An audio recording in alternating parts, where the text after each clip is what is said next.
அருமை தலைவர் ஆர் நல்லக்கண்ணு அவர்களுடைய நினைவாக அவர் வாழும் இடத்திலேயே வந்து எங்கள் மரியாதைக்கும் மாண்புமிகு நீதிபதி இன்னும் சொல்ல வேண்டும் என்றால் தோழர் என்ற வார்த்தைக்கு நான் அடிபணிகிறேன் என்று மிக அற்புதமாக உரையாற்றிய எங்கள் அருமை நீதிபதி மாண்புமிகு ஆனந்த் வெங்கடேஷ் அவர்கள் நூற்றாண்டை நினைவு கூறத்தக்க வகையில் இந்த சிறப்பானதொரு நூலகத்தை இங்கே திறந்து வைத்திருக்கின்றார்கள். அதன் தொடர்ச்சியாக மற்ற நிகழ்வுகள் முன்னாடி இருக்கக்கூடிய அந்த அரங்கத்திலே நடக்க இருக்கிறது.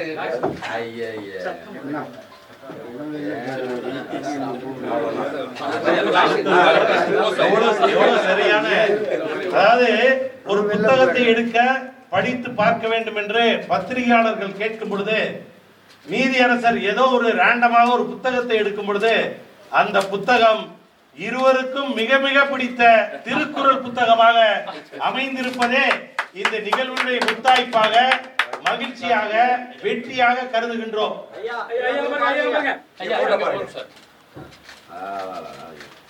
அருமையானதொரு, இன்னும் சொல்ல வேண்டுமென்றால் ஒரு உன்னதமான, மகிழ்ச்சி பூர்வமான, போற்றுதலுக்குரிய ஒரு நிகழ்வை இங்கே நாம் தொடங்கி இருக்கின்றோம். நமது மரியாதைக்குரிய, நாமெல்லாம் மிக செல்லமாக அழைக்கக்கூடிய தோழர் RNK அவர்களுடைய நூற்றாண்டு நிகழ்வை அவரை சந்தித்து அவரை வாழ்த்த வேண்டுமல்ல, அவரிடம் ஆசி வர வேண்டும் என்று மீண்டும் மீண்டும் தன்னுடைய விருப்பத்தை தெரிவித்து, இன்னும் சொல்ல வேண்டும் என்றால் NTVயினுடைய நூற்றாண்டு நிகழ்வில் வழக்கறிஞர் நமது IAL சார்பாக நடத்தும் பொழுது அந்த தோழர் என்ற வார்த்தையை நான் மிக புனிதமாக கருதுகிறேன். அந்த தோழர் என்ற வார்த்தையே என்னை மிக மிக மகிழ்விக்கக்கூடிய ஒரு வார்த்தையாக நான் பார்க்கிறேன் என்றெல்லாம் அன்றைக்கு பேசி நம்ம எல்லாம் மிக மிக மகிழ்ச்சிக்குரியவர்களாக மாற்றினார் நமது மாண்புமிகு நீதியரசர் தோழர் ஆனந்த் வெங்கடேஷ் அவர்கள் இன்றைக்கு இந்த நிகழ்விலே கலந்து கொள்ளும் பொழுது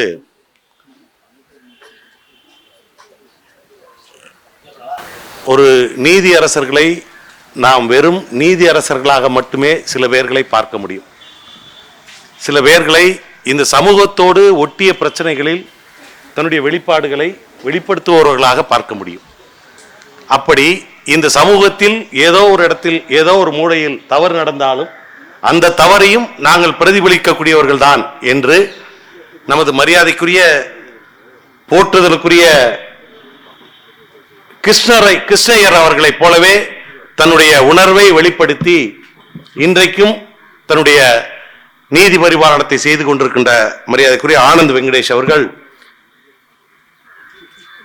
ஏழைகளுக்காக, உழைக்கும் மக்களுக்காக, அடித்தட்டு மக்களுக்காக, தமிழ்நாட்டில் எங்கெல்லாம் மக்களுக்கு விரோதமான செயல்கள் நடக்கிறதோ அதையெல்லாம் எதிர்த்து குரல் கொடுத்து போராட்டம் செய்வது மட்டுமல்ல, நீதிமன்றத்திற்கே சென்று தடுத்து களமாடிய எங்களுடைய RNK அவர்களுடைய நூற்றாண்டில் அவரிடம் ஆசி பெற்று மேலும் மேலும் நாங்கள் மக்கள் சிந்தனைகளோடு பணியாற்ற வேண்டும் என்ற உந்துதலோடு இங்கே நிகழ்விலே கலந்து கொள்ள நமது மரியாதைக்குரிய நீதியரசர் வந்திருக்கின்றார். வந்திருக்க இந்த நேரத்தில்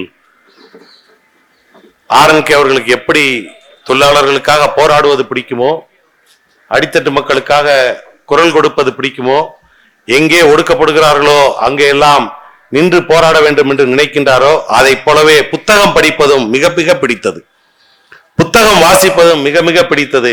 அந்த அடிப்படையில் இன்றைக்கு ஒரு நூலகத்தை அவர் நினைவாக இங்கே திறக்க வேண்டும் என்று மிக சீரிய யோசனையோடு இங்கே முன்வைத்து அதற்கான ஏற்பாடுகள் எல்லாம் செய்து இந்த நிகழ்வை மிக சிறப்பாக நடத்துவதற்கு முழுவதாக ஒத்துழைத்து ஏற்பாடு செய்த நமது அருமை தோழர் IAL மாநில தலைவர் தோழர் சாமித்துரை அவர்கள் இந்த நிகழ்வை தலைமையேற்று நடத்தி கொடுக்குமாறு அன்போடு IAL சார்பாக வேண்டி விரும்பி கேட்கிறோம்.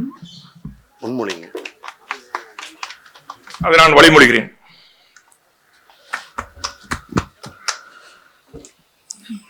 தேடிச் சோறு நிதம் தின்று பல சின்னச் சிறுகதைகள் பேசி மனம் வாடி துன்பமிகு உழன்று பிறர் வாடப் பல செயல்கள் செய்து நரை கூடி கிளப்பருவம் எய்தி கூற்றுக்குப் பின் மாயும் வெறும் வேடிக்கை மனிதனைப் போலே நான் வீழ்வேன் என்று நினைத்தாயோ என்ற பாரதியின் வாக்கிற்கேற்ப பிறந்தேன் வளர்ந்தேன் மாண்டேன் என்பதை காட்டிலும் பொது உடைமை சமுதாயத்தில் தனக்கென்று ஒரு பாதையை வகுத்து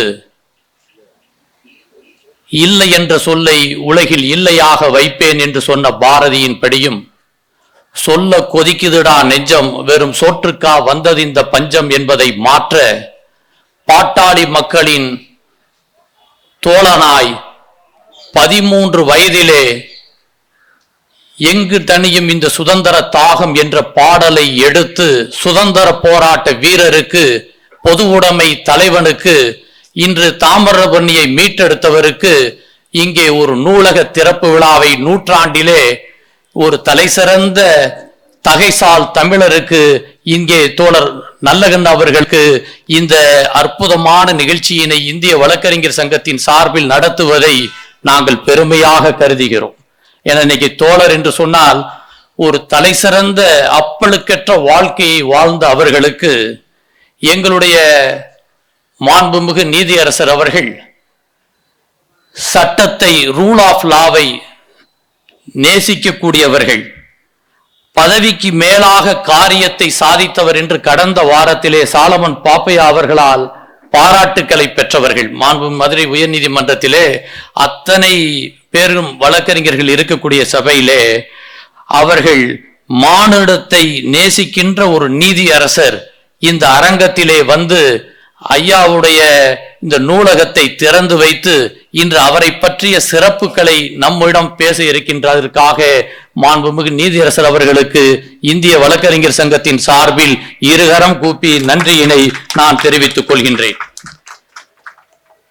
நிலையின் திரியாது அடங்கியான் தோற்றம் மலையிலும் மானப்பெரிது என்று சொன்ன வள்ளுவன் வாக்கிற்கேற்ப தான் கொண்ட கொள்கையிலே கொள்கை பிடிப்பாளராக இருந்து தன்னுடைய பணிவிலும் நிலைநிறுத்தி வாழ்ந்து கொண்டு இருக்கக்கூடிய தோழர் நல்லகண்ண அவர்களை இந்த அரங்கத்திலே நாம் நினைக்கக்கூடியதிலே ஒரு வாழ்ந்து காட்டிய எடுத்துக்காட்டாக இருக்கக்கூடிய அவர்களுக்கு நாம் இந்திய வழக்கறிஞர் சங்கம் பெருமையோடு கருதுகிறது.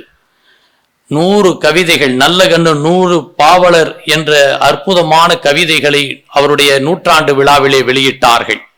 நல்லகண்ணு அதனால்தான் மார்க்சிச விதையாய் விழுந்து பொது உடைமையாய் பெருமரமாய் எழுந்து இதோ நூற்றாண்டில் உயிர்ப்பாகி ஓப்போடு நம்மை உற்று பார்க்கிறது என்று சொன்னார்கள்.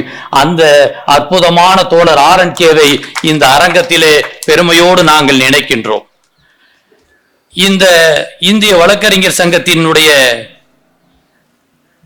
நூலக திறப்பு விழாவிலே இங்கே வருகை தந்து சிறப்பித்துக் கொண்டு இருக்கக்கூடிய ஜனசக்தி ஆசிரியர் மரியாதைக்குரிய தோழர் டி.எம். மூர்த்தி அவர்களுக்கு என் வணக்கங்களை நான் தெரிவிப்பதிலே மகிழ்ச்சி அடைகின்றேன்.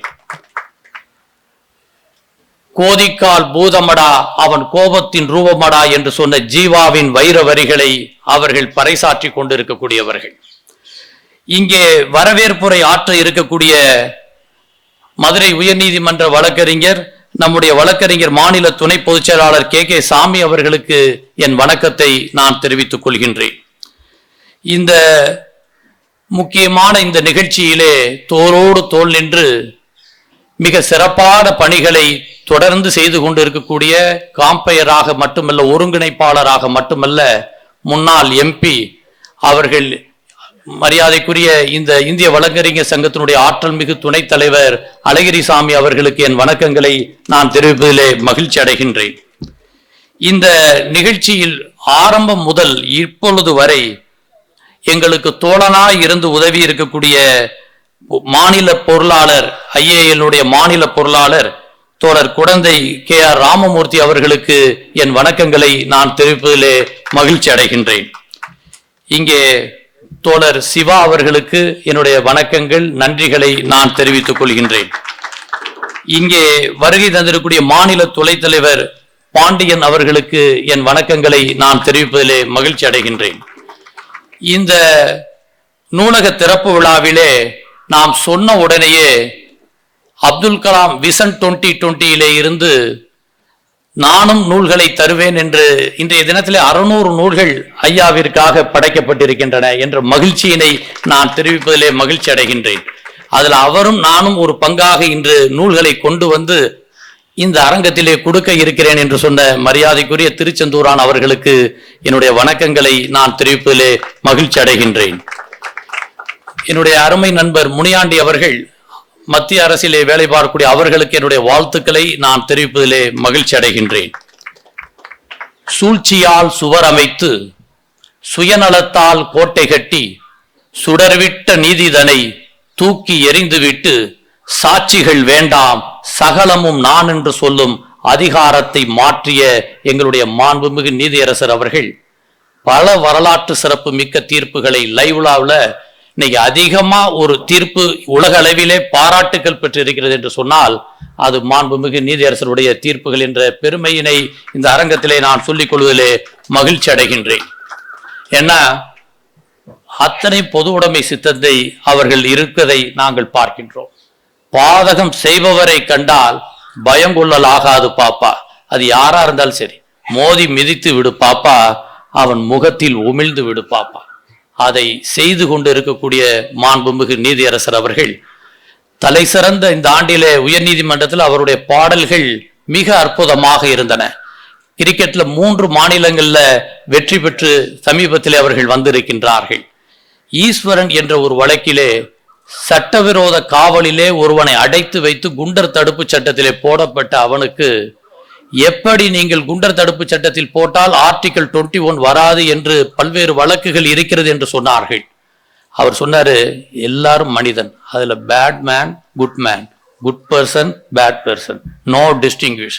பர்சன் சொன்னா எல்லாரும் அடங்கிடுறான், எல்லாருக்கும் கடந்த காலம் உண்டு, எல்லாருக்கும் ஒரு எதிர்காலம் உண்டு என்று சொல்லி அந்த சட்டவிரோத காவல்ல இருக்கக்கூடிய வைத்தவர்களுக்கு அரசிற்கு 50,000 அபராதத்தை விதித்து மாண்புமிகு நீதியரசர் சமீபத்தில் அவர்கள் அந்த தீர்ப்பை கொடுத்திருக்கின்றார். அதே மாதிரி சிறைச்சாலையிலே இருக்கக்கூடிய கரப்ஷன் அதிகாரி பல கோடிகள் 14 கோடிக்கு மேல அந்த வழக்கிலே முன்ஜாமீன் வந்த பொழுது அவர்கள் மிக தெளிவாக சொன்னார்கள், ரொம்ப ஸ்டிஞ்சன் ஆக்சன் என்பதை அவர்கள் எடுத்து சொன்னார்கள். பல்வேறு வழக்கு, இளம் சிறார் 19 வயசு, அவன் அப்பதான் ஜஸ்ட் அவனுக்கு முடிஞ்சிருக்கு, அவன் மீது ஒரு தெஃப்ட் வழக்கு, அந்த திருட்டு வழக்குல அவனை வந்து ஒரு சீல்டா போட்டு அவனுடைய இமேஜை பாதிச்சு சிறைச்சாலையில இருக்கக்கூடாது, அவனுக்கு ரீஹாபிலிட்டேஷன் திருந்தக்கூடிய வாய்ப்பினை கரெக்ஷனல் என்று சொல்லக்கூடிய வாழ்க்கையை மாற்றக்கூடிய மெயின் ஸ்ட்ரீமுக்கு அவனை கொண்டு வர வேண்டும் என்று அற்புதமான தீர்ப்பினை சமீபத்திலே இப்பொழுது அவர்கள் வழங்கி இருக்கின்றார்கள். ஏன் இதை சொல்கிறேன் என்று சொன்னால், நம்முடைய இந்திய வழக்கறிஞர் சங்கம் NTVயை பற்றி அவர்களை பேச வேண்டும் என்று மூத்த வழக்கறிஞர் அவர்களை தலைவர் அவர்கள், எங்களுக்கு முன்னால் இருந்த தலைவர் அவர்கள் நடந்த விழாவிலே பேச வேண்டும் என்று கேட்ட பொழுது ஜாதிய கொடுமையை மிக தெளிவாக கண்டித்து பேசினார்கள். நாங்குநேரியிலே நடக்கக்கூடிய அந்த ஜாதிய பிரச்சனைகள், ஊழல்கள் எல்லாவற்றையும் 1 மணி நேரத்திற்கு மேலாக அந்த அரங்கத்திலே நாங்கள் கேட்கும் பொழுது கல்லும் கண்ணீர் விடும், புல்லும் போருக்கு போகும். அவ்வளவு அவருடைய சிந்தனைகள் மிக தெளிவாக இருந்ததை நாங்கள் பார்த்தோம். அன்னைக்கு தோழர் 17 வயசுல அவங்க இந்த கட்சியில அவங்க வர்றப்ப இருந்தது, இன்னைக்கு கட்சிக்கும் 100 ஆண்டு, இன்னைக்கு அவருக்கும் 100 ஆண்டு. எவ்வளவு பெரிய ஒரு மகிழ்ச்சி என்று சொன்னால், வாழும்போது தலைவன் கடைசி வரை உண்மை உள்ளவனாக இருக்க வேண்டும். தான் கொண்ட கொள்கையில கடைசி வரை இருக்கக்கூடியவர் தான் உண்மையான ஒரு தலைவன். 1943ல நாங்குநேரியில கட்சியில மெம்பரா சேர்ந்தாங்க. 1943ல 1946ல ஜனசக்தியில அவங்க இருந்தாங்க. ஜனசக்தியில இருக்கிறப்பதான் அவங்க ஏரியால ஒரு 10,000 மூட்டை நெல்லை கடத்தி ஒருத்தன் வச்சிருக்காங்கிற ஒரு செய்தி அவருக்கு கிடைச்சிச்சு. இந்த செய்தி அவருக்கு கிடைச்ச உடனே பத்திரிகையில அதை பிளாஷ் பண்றாரு. அந்த கலெக்டர் உடனே கூப்பிட்டு இம்மிடியட் ஆக்ஷன் எடுத்தார்கள். இது எதற்கு சொல்கிறேன் என்றால், பத்திரிகை துறை இன்று ஒரு தலை சிறந்த துறை. இன்னைக்கு இந்தியாவிலே நீதித்துறைக்கு அடுத்து இருக்கக்கூடிய தலை சிறந்த துறையிலே அவர்கள் அந்த ஜனசக்தியிலே பொறுப்பெடுக்கும் பொழுது மிகப்பெரிய காரியங்களை அங்கே மாபெரும் வெற்றியினை பார்க்க முடியுது. இன்னைக்கு சில தலைவர்களுக்கு அவங்களுடைய அவருக்கு கடா மீசை இருக்கக்கூடியவர் தலைவர், அந்த மீசையே இல்லாத காரணம் என்னன்னு சொன்னா, அவருடைய காலத்திலே அந்த நம்முடைய நெல்லை சதி வழக்கு நடந்து கொண்டு இருக்கக்கூடிய காலத்தில் அந்த காவல்துறை அதிகாரி, விசாரணை அதிகாரி 1948 அவருடைய நண்பர் எல்லாத்தையும் எனக்கு ஒப்படைக்க வேண்டும் என்று கேட்கிறார்கள். முடியாதுன்னு சொன்ன உடனே அவருடைய மீசையில சிகரெட்டை வச்சு சுடுறார். அன்று அவர்கள் எடுத்த அந்த முக்கியமான பணிகளில் இன்று அவர்கள் தன் பயணத்திலே கொள்கை உள்ளவர்களாக அவர்கள் இருந்து கொண்டிருக்கிறார்கள். 2 பேருக்கும் சில ஒற்றுமைகள் உண்டு.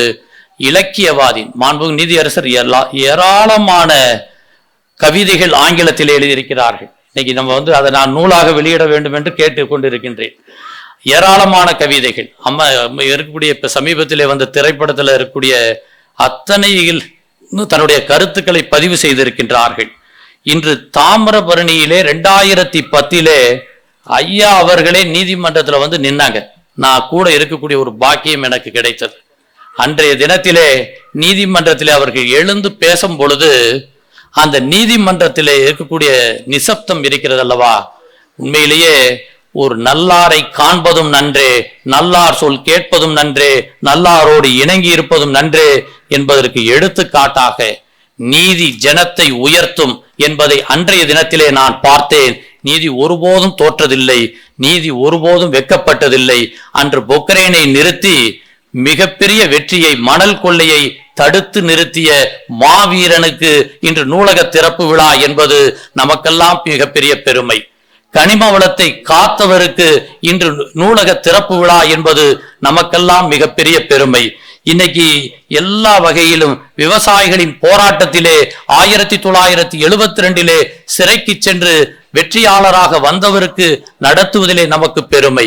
தூத்துக்குடியிலே பஞ்சாலை தொழிலாளர்கள் போராட்டத்தின் பொழுது வயது 13 இருக்கும் பொழுது வீடு வீடாய் போய் அரிசி பெற்று அந்த தொழிலாளர் தோழர்கள் வயிறு காய்ந்து விடக்கூடாது என்பதற்காக தன்னை ஈடுபடுத்திய மாபெரும் தோழருக்காக நடத்தக்கூடிய விழா என்பதிலே எங்களுக்கு மகிழ்ச்சி. தோழர் அதை ஏற்றுக்கொண்டதற்காக மட்டுமல்ல, ஒரே ஒரு நாங்கள் பார்க்கிறோம், அவர்கள் நாங்குநேரி கோயில்ல நுழைவாயிலுக்காக போராட்டம் நடத்தியவர்கள், தெருக்குள்ள செருப்பு போட்டு நடக்க வேண்டும் என்பதற்காக போராட்டம் நடத்தி வெற்றி பெற்றவர்கள். இன்னைக்கு அப்படிப்பட்டதிலே மாண்புமிகு நீதியரசர் அவர்களும் இன்னைக்கு பல்வேறு காரியங்களிலே அவர்கள் செய்திருக்கின்றார்கள். இன்றைக்கு மத கலவரம், ஜாதி கலவரத்தை நிறுத்துவதிலே பெரும்பங்கு தோழர் RNKவிற்கு உண்டு. அது நாம் பெருமையாக சொல்ல முடியும். இன்னைக்கு பல்வேறு கழகங்கள் அங்கே இருக்கக்கூடிய டிரான்ஸ்போர்ட் மற்ற அத்தனை துறைகளிலும் பெயரை மாற்ற வைத்த பெருமை தோழர் RNKவிற்கு இருக்கிறது என்ற பெருமையை சொல்லிக் கொள்கின்றேன். இந்த நிலாவிலே மாண்புமிகு நீதியரசர் அவர்களை அழைத்த உடனே அவர் சொன்ன ஒரே வார்த்தை, நான் உடனே வருகிறேன். எனக்கு ரொம்ப புல்லரித்து விட்டது. ஏன்னா நாங்க எப்பயுமே நீதியரசர்கிட்ட அவங்களுக்கு எது நியாயமோ நக்கீரன் மாதிரி மனசுல எது படுதோ அதுதான், இல்லைன்னா அவர் யாரா இருந்தாலும் சரி நாங்க ரொம்ப பயந்துதான் அவர்கிட்ட பேசுவோம். ஆனா ஒரே வார்த்தை சொன்னாரு, நான் உறுதியாக வந்து விடுகிறேன். இடையிலே கேட்டாங்க மற்றொரு நிகழ்ச்சி நடக்கும் பொழுது எப்படி ஒழுங்குபடுத்தி கொண்டிருக்கிறார்கள் என்று. அந்த அளவிற்கு மரியாதைக்குரிய பொது உடைமைவாதி, மிக தலை சிறந்த தலைவன், இன்று தமிழகத்திலே இருக்கக்கூடிய எப்படி அச்சுதமேனன் அங்கே கேரளாவிலே 101 வயதிலே இருக்கக்கூடிய தலைவனைப் போல இந்திய கம்யூனிஸ்ட் கட்சியிலே ஆற்றல் மிகு தலைவராகவும் பல்வேறு சமூக பணிகளை தொடர்ந்து செய்து கொண்டிருக்கக்கூடிய எங்களுடைய நெஞ்சமெல்லாம் இருக்கக்கூடிய தோழர் RNKவிற்கு எங்களுடைய மாண்புமிகு நீதியரசர் வந்தது எங்களுக்கெல்லாம் பெருமை, மகிழ்ச்சி, நன்றி, வாழ்த்துக்கள்.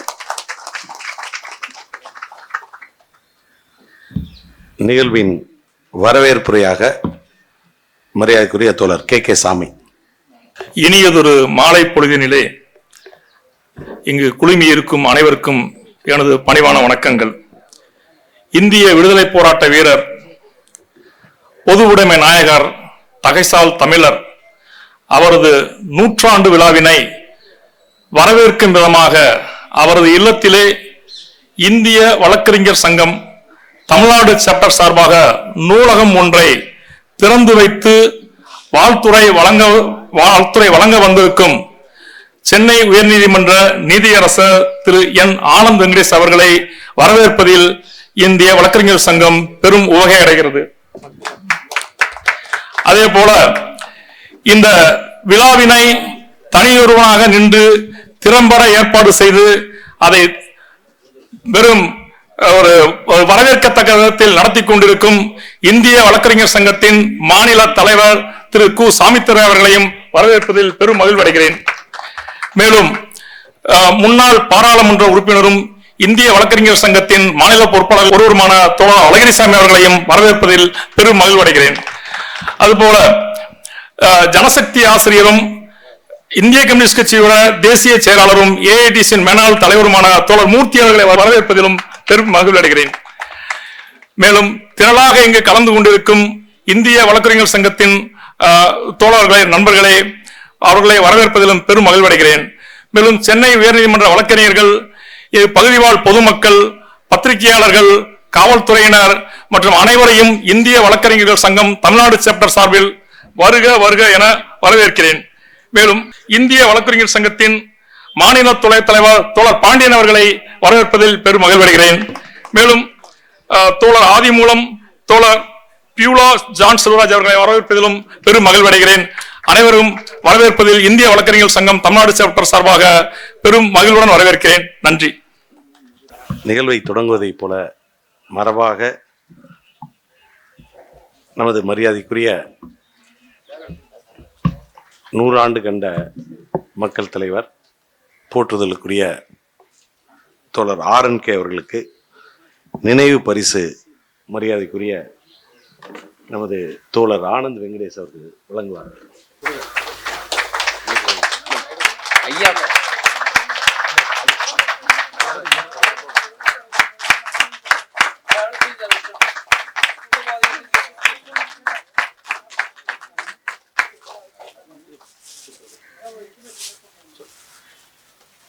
அதாவது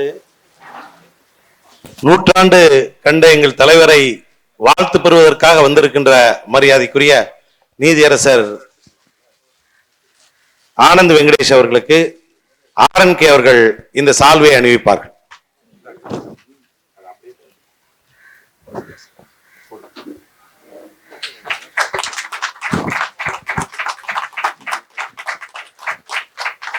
நூற்றாண்டு கண்ட தலைவர் RNK அவர்களுக்கு எங்கள் இந்திய வழக்கறிஞர் சங்கத்தின் தலைவர், இந்த பெரியகுளம் மதுரை மாவட்டத்திற்கே உரித்தான இந்த மாலையை அணிவித்து, ஏலக்காய் மாலை சொல்ல வேண்டியது இல்ல, வாடையே தெரியுது, சிறப்பிப்பார்கள். அதை போலவே நமது நீதியரசர் அவர்களுக்கு வழக்கறிஞர் சங்கத்தினுடைய தலைவர் சாமித்துரை அவர்கள்,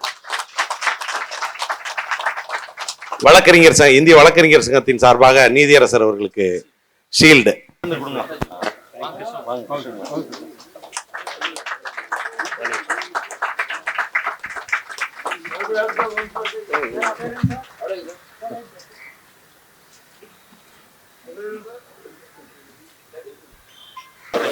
அடுத்ததாக நான் கூப்பிடுறேன். அடுத்ததாக நமது 100 ஆண்டு கண்ட தலைவருடைய புத்தக நூலக திறப்பு விழாவில் தன்னுடைய பங்களிப்பும் இருக்க வேண்டும் என்று வழக்குரைஞர் மரியாதைக்குரிய திருச்செந்தூரான் அவர்கள் அப்துல் கலாம் அவர்கள் எழுதிய நூல்களை நீதியரசர்கள் மூலமாக RNK அவர்களிடம் ஒப்படைக்கின்றார்.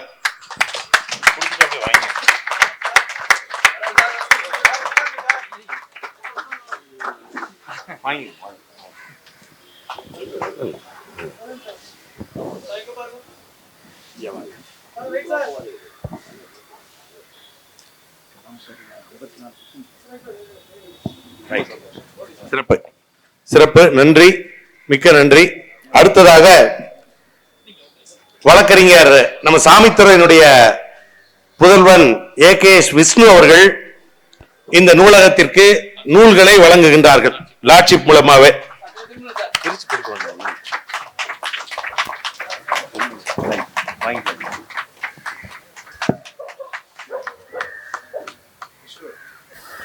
நமது மரியாதைக்குரிய நினைவில் இருக்கக்கூடிய ஜான் செல்வராஜ் அவர்களுடைய துணைவியார் பியூலா ஜான் செல்வராஜ் அவர்கள் மரியாதைக்குரிய நூற்றாண்டு கண்ட தலைவருக்கும் நீதியரசர் அவர்களுக்கும் மரியாதை செய்கிறார்கள்.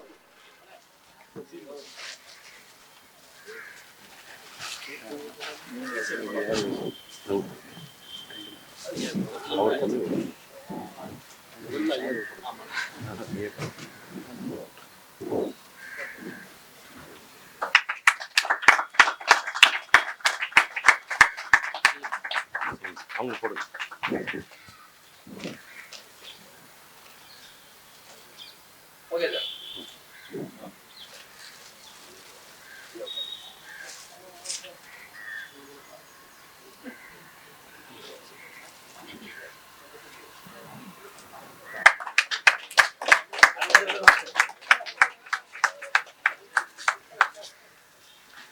அடுத்ததாக ஆதிமூலம் ஹேமராஜன், வாங்க வாங்க வாங்க.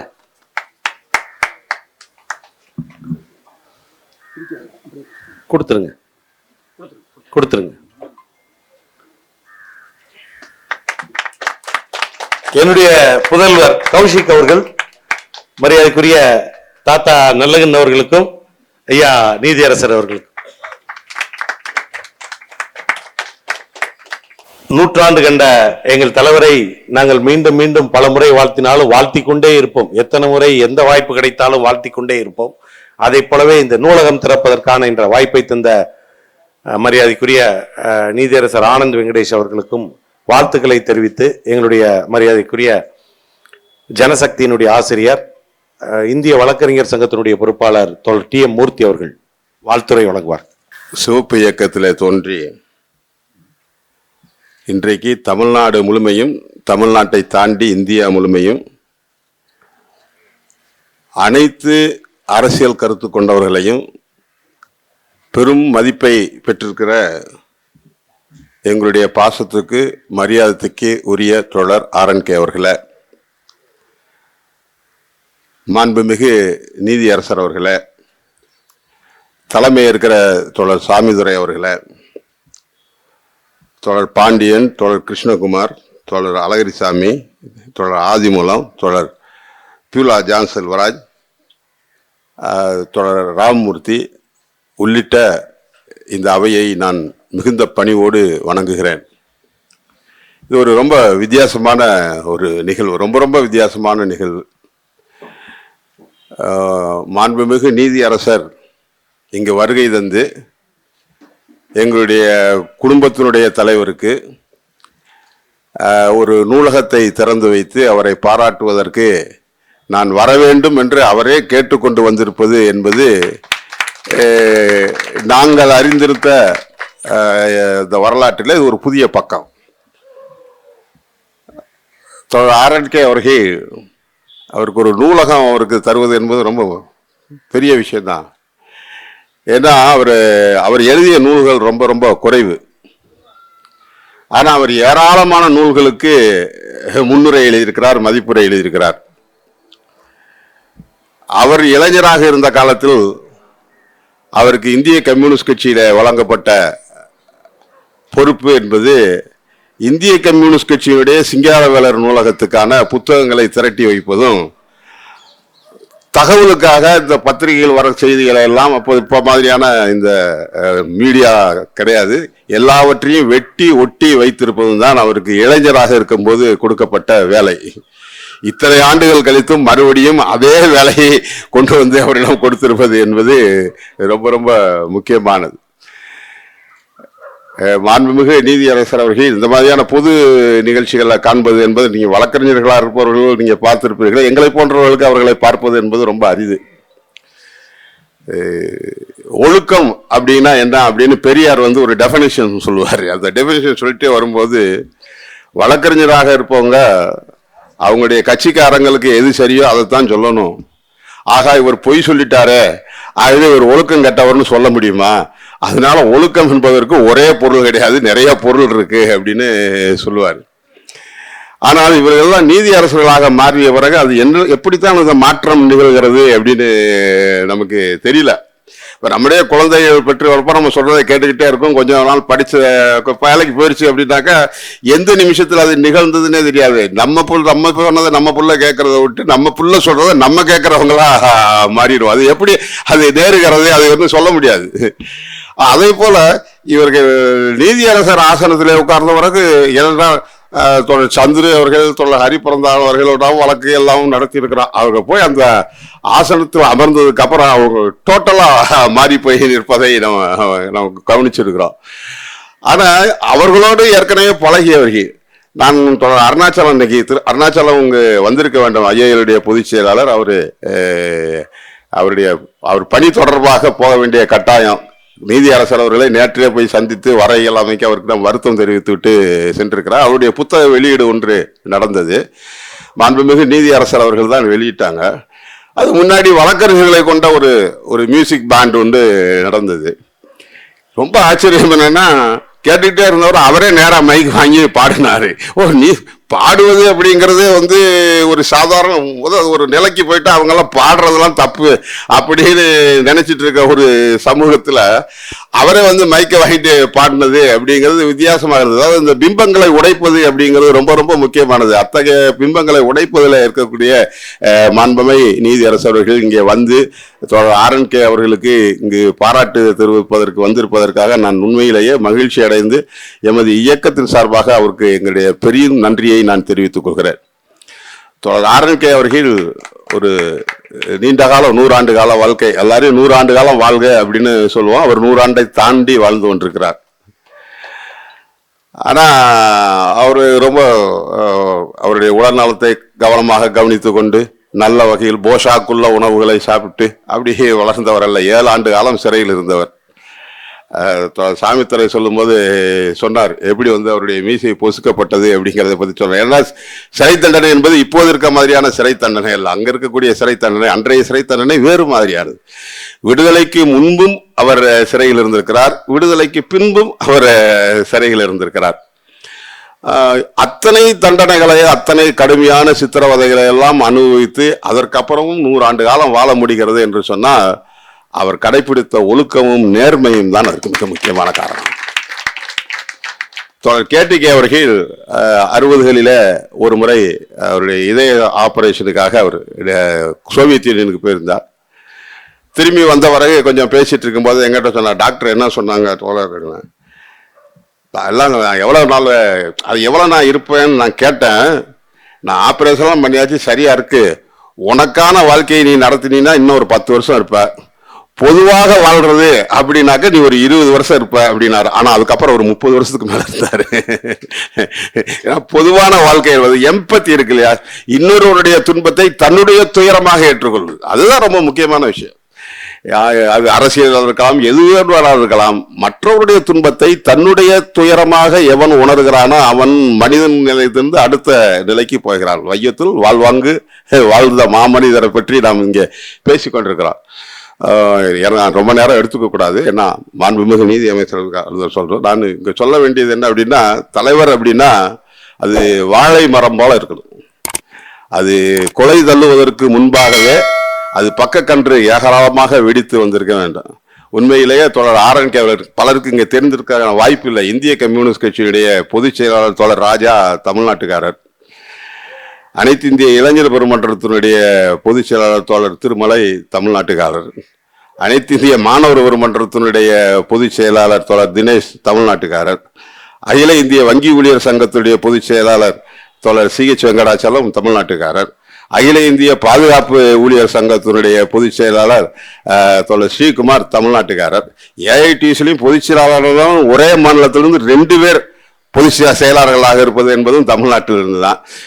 இது எல்லாரும் அவர் கையை பிடித்து வளர்ந்தவர்கள். அதாவது தமிழ்நாட்டுக்கு மட்டுமல்ல, வேற எந்த சமயத்திலும் தமிழ்நாட்டை சேர்ந்தவர்கள் இந்த அகில இந்திய பொறுப்புகளில் இவ்வளவு பேர் இருந்திருக்கிறார்கள் என்று சொன்னால் இதற்கு முந்தைய வரலாற்றில் இல்லை. ஆனால் இவர்கள் எல்லோரும் அவருடைய கையை பிடித்து வளர்ந்தார்கள். தொடர்ச்சியாக தலைமுறைகளாக இந்த இயக்கத்திலேயே செம்மையற தொடர்வது அப்படிங்கிறது இவர்கள் போன்றவர்கள் தங்களுடைய சொந்த வாழ்நாளில் வாழ்ந்து காட்டி வளர்த்து தந்த வாழை மரம் போல கன்றுகள் பக்க சென்றுகள் வெடித்து இந்த சமூகத்துக்கு பலன் தர வைக்கக்கூடிய வகையில வளர்த்தெடுத்த அந்த மாபெரும் தலைமகன் அவர்களுடைய வீட்டில் ஒரு நூலகத்தை உருவாக்கி தந்ததற்காகவும் அதற்கு மாண்புமிகு நீதியரசர் அவர்கள் இங்கே வருகை தந்ததற்காகவும் இதற்கு முன்கை எடுத்த இந்திய வழக்கறிஞர்கள் சங்கத்துடைய நிர்வாகிகளுக்கும் அதே போல இது அந்த அந்த அந்த இடத்துக்குள்ளதான் நடத்தணும்னு தான் நம்ம முதல்ல பிளான் பண்ணோம். என்னன்னா ஒரு 20 சேர் கூட போட முடியாது அப்படின்னு யோசிச்சுட்டு இருந்தோம். தொடர் ஏழுமலைட்ட சொன்னாரு, எப்படியோ காவல்துறையிட்ட பெர்மிஷன் வாங்கினாரு. ஏன்னா காவல்துறையிட்ட பெர்மிஷன் வாங்கலாம் ரொம்ப சிரமம். ஒருவேளை மாண்புமிகு நீதி அமைச்சர் நீதிபதி அவர்களால் இந்த கருணை கிடைத்ததான்னு தெரியவில்லை. இங்கே கோர்ட்டு நடத்துகிற அளவுக்கு மிகச் சிறப்பாக தோழர் ஏழுமலை அவர்கள் ஏற்பாடு செய்தார். எல்லாருக்கும் நான் எனது அரசியல் இயக்கத்தின் சார்பாக உங்கள் அனைவருக்கும் மனமார்ந்த நன்றியை தெரிவித்து விடைபெறுகிறேன். வணக்கம்.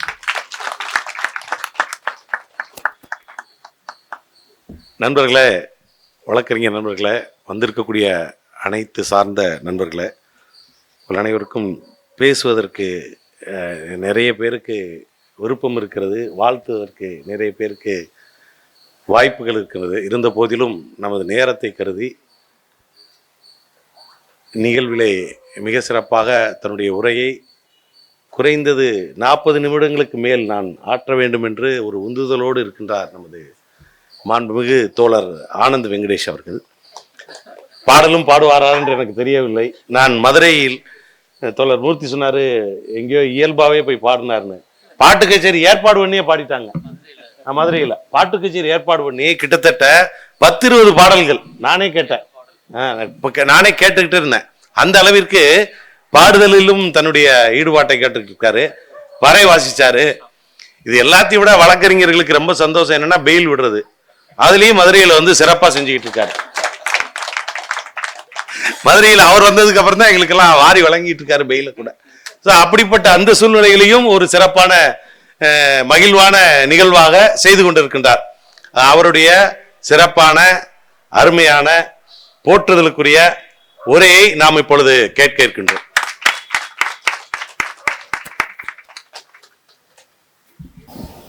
தனது வாழ்நாளில் தனது உயிர் போல 2 பேர் எழுதிய புத்தகங்களையும் அவர்களின் நினைவுகளையும் சுமந்து கொண்டு போன நல்லக்கண்ணு ஐயா வந்து, தோழர் நல்லக்கண்ணு ஐயா வந்து, ஒன்று பாரதி, மற்றொன்று பாரதிதாசன். அப்படி இருக்கிறதுனால இந்த உரையை நான் எப்படி துவக்கணும்னு நினைச்சேன்னா, பாரதியினுடைய அந்த மந்திர சொற்களை வச்சே துவக்கணும்னு நினைச்சேன். எல்லா உயிரும் இன்பம் எய்துக, எல்லா உடலும் நோய் தீர்க, எல்லா உணர்வும் ஒன்றாதல் உணர்க. பொது உடைமைக்கு இதை விட சிறப்பா ஒருத்தர் சொல்லிட முடியுமான்னு எனக்கு தெரியல.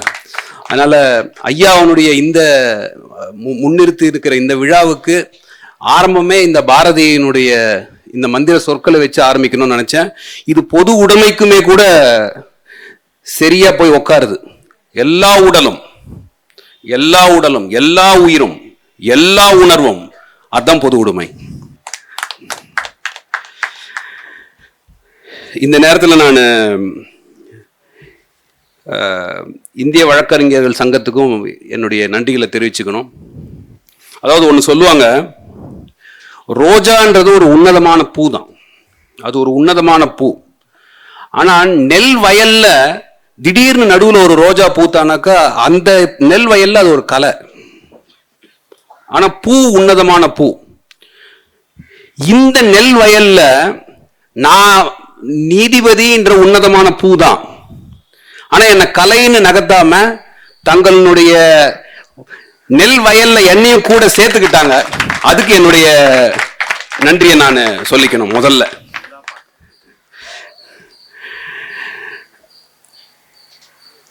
உடம்புல எந்த அங்கத்துக்கு வலியோ அடியோ பட்டா ஒரே ஒரு அங்கம் உண்டி அதை நினைச்சு கண்ணீர் விடும். அதுதான் கண்ணு. அதுதான் கண்ணு. சமுதாயத்துல எங்க ஒடுக்கம் நடந்தாலும், எங்க அநீதி நடந்தாலும், எங்க அநியாயம் நடந்தாலும் அதை தட்டி கேட்கக்கூடிய ஒரு மாமனிதர் இருக்காருன்னா அது தோழர் நல்ல கண்ணு.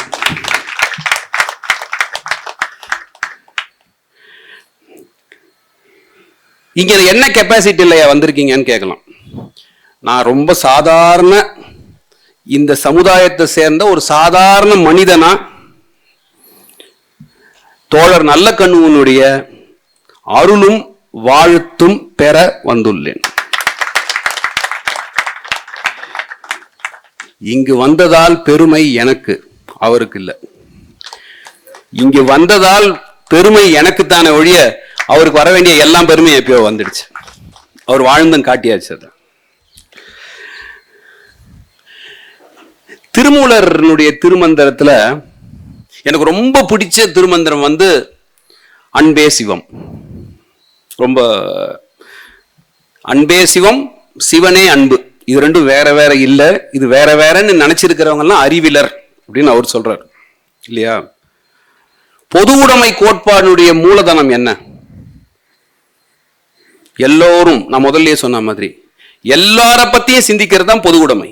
அந்த கடைசி மனுஷனை வரைக்கும் சிந்திக்கிறது தான். அவனுக்கு ஏதாவது ஒன்று நடந்தா எழுந்து நின்று போராடுறதுன்ற சிந்தனை இருக்கிறதுனால பொது உடைமை சித்தாந்தத்துக்கே கூட அடித்தளம் அன்பு தான். அன்பு இல்லாத பொது உடைமைன்னு ஒன்று இருக்கவே முடியாது. அன்பு இருந்தாதான் ஒருத்தன் பொது உடைமை அப்படின்ற சித்தாந்தத்துக்குள்ள நுழையவே முடியும்னு நான் நினைக்கிறேன். அதனால இந்த அன்பை அடித்தளமாக வைத்துக்கொண்டு 80 வருடங்களுக்கு மேலாக மக்களுக்காக தன்னுடைய வாழ்க்கையை அர்ப்பணித்த தோழர் நல்ல கண்ணு என்னை பொறுத்த வரைக்கும் சிவபதம் எய்திட்டார். என்னை பொறுத்தவரையில் அவர் சிவபதத்தை எட்டிவிட்டார். அன்பே இல்லாமல்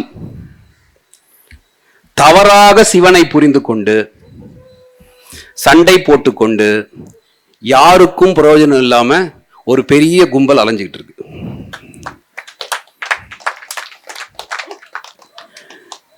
சிவனை சரியா புரிஞ்சுக்கிட்ட ஒருத்தர்னா அது தோழர் நல்ல கண்ணு தான் நினைக்கிறேன். ஏன்னா சிவன் வேறையும் அன்பு வேறையும் இல்ல, ரெண்டும் ஒண்ணுதான். அன்பை அடித்தளமாக வைத்தே தனது மொத்த வாழ்க்கையுமே ஓட்டிய ஒரு நடத்திய ஒரு செயல் வீரர். அதனால நான் இங்க என்ன நினைச்சேன்னாக்கா, இவர் தான் உண்மையிலேயே திருமூலர் திருமந்திரத்துல சொன்ன அந்த சிவ பதத்தை எட்டியவர் அப்படின்னு எனக்கு தோணிடுச்சு.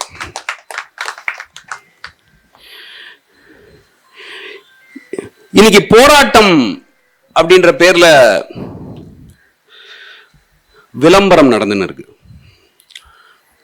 போராட்டங்கள் போட்டோ ஷூட் மாதிரி ஆயிடுச்சு. போராட்டம் நடத்துறேன்னு சொல்லி எல்லாரையும் வர வச்சு அவங்கள்ட்ட இருக்கிறதுலேயே நல்ல ஆடைகள் எல்லாம் அணிஞ்சுக்கிட்டு நல்ல காத்தால நல்ல பிரேக்ஃபாஸ்ட்லாம் சாப்பிட்டுட்டு ஃப்ரெஷ்ஷாக வந்து போராட்டத்தில் இருக்கிற எதுக்காக போராட வந்தாங்களோ அந்த போராட்டத்தில் தங்களுடைய எண்ணத்தை செலுத்தாம யாரு தன்னை போட்டோ எடுக்கிறான், எந்த டிவியில வந்து நம்மளை எடுக்கிறாங்க, எந்த சோசியல் மீடியால போடுறாங்க, வந்து நில்லுங்க எல்லாரும் ஒன்னா நில்லுங்க. அந்த அளவுக்கு போராட்டம் அப்படின்ற அந்த உன்னதமான செயலை அசிங்கப்படுத்துற ஒரு சமுதாயத்தில் இன்னைக்கு நம்ம வாழ்ந்துகிட்டு இருக்கோம். இது ஒரு அவலம். உண்மையான போராட்டம்னா என்ன அப்படின்னு புத்தகத்தெல்லாம் படிச்சு தெரிஞ்சுக்க வேண்டிய அவசியம் இல்லை. தோழர் நல்ல கண்ணு ஐயாவுடைய 80 வருடங்களுக்கு மேலாக அவர் நடத்திய வாழ்க்கைக்கு பெயர்தான் உண்மையான போராட்டம். இந்த மாமனிதன் வாழ்ந்த காலத்தில் நான் வாழ்ந்தேன் அப்படின்றத வந்து நான் பெருமையா சொல்லிக்கிறேன். எண்ணம், சொல், செயல், இது மூணு வேற வேற விஷயம். ஒன்றே சொல்வார், ஒன்றே செய்வார், உள்ளத்தில் உள்ளது அமைதி அப்படின்னு கண்ணதாசன் எழுதினார். யாரு சொல்றதையும் செய்யறதையும் ஒரே விஷயமா பண்றானோ அவனுக்கு உள்ள அமைதி இருக்கும். அதனால போராட்டங்கள் நடத்தலாம், அதனால பல கஷ்டங்கள் அனுபவிக்கலாம். ஆனா அந்த போராட்டங்களை அனுபவிக்கிறவன் உள்ள அமைதியா இருந்து ஆகணும். உள்ள அமைதி இல்லாதவன் போராட்டம் நடத்தினா போராட்டம் வந்து தோல்வியில போய் முடியும். நாம உள்ள அமைதியா இருக்கணும், ஆனா வெளியில இன்னொருத்தனுக்காக சண்டை போடணும். இதுதான் உண்மையான ஒரு போராட்டம். அதனால எண்ணம் செயல், எண்ணம் சொல் செயல், 3 ஒரு லைன் 3. இன்னைக்கு எப்படி இருக்கு அப்படின்னாக்கா, இதெல்லாம் சொல்லிதான் ஆகணும். இதெல்லாம் வந்து எல்லாம் நல்லபடியா மும்மாறி பொழிகிறதுன்னு சொல்ற நிலைமையில இல்ல. அத மாதிரி பொய் சொல்றதுல எனக்கு நம்பிக்கையும் இல்லை. இன்னைக்கு வாய்ச்சொல் வீரர்கள் ரொம்ப ஜாஸ்தி ஆயிட்டாங்க. பேச்சு தான், பேச்சு பேச்சு பேச்சு பேச்சு. செயல்ல எவ்வளவா முடிஞ்சிருக்கு அப்படின்னு சொன்னா செயல் ரொம்ப கம்மியா இருக்கு. நீங்க லா ஆஃப் நேச்சர் பாத்தீங்கன்னாலே ரொம்ப பேசுறவன் செயல்பட மாட்டான், நிறைய செயல்படுறவன் கம்மியா பேசுவான். இது ரொம்ப முக்கியம்.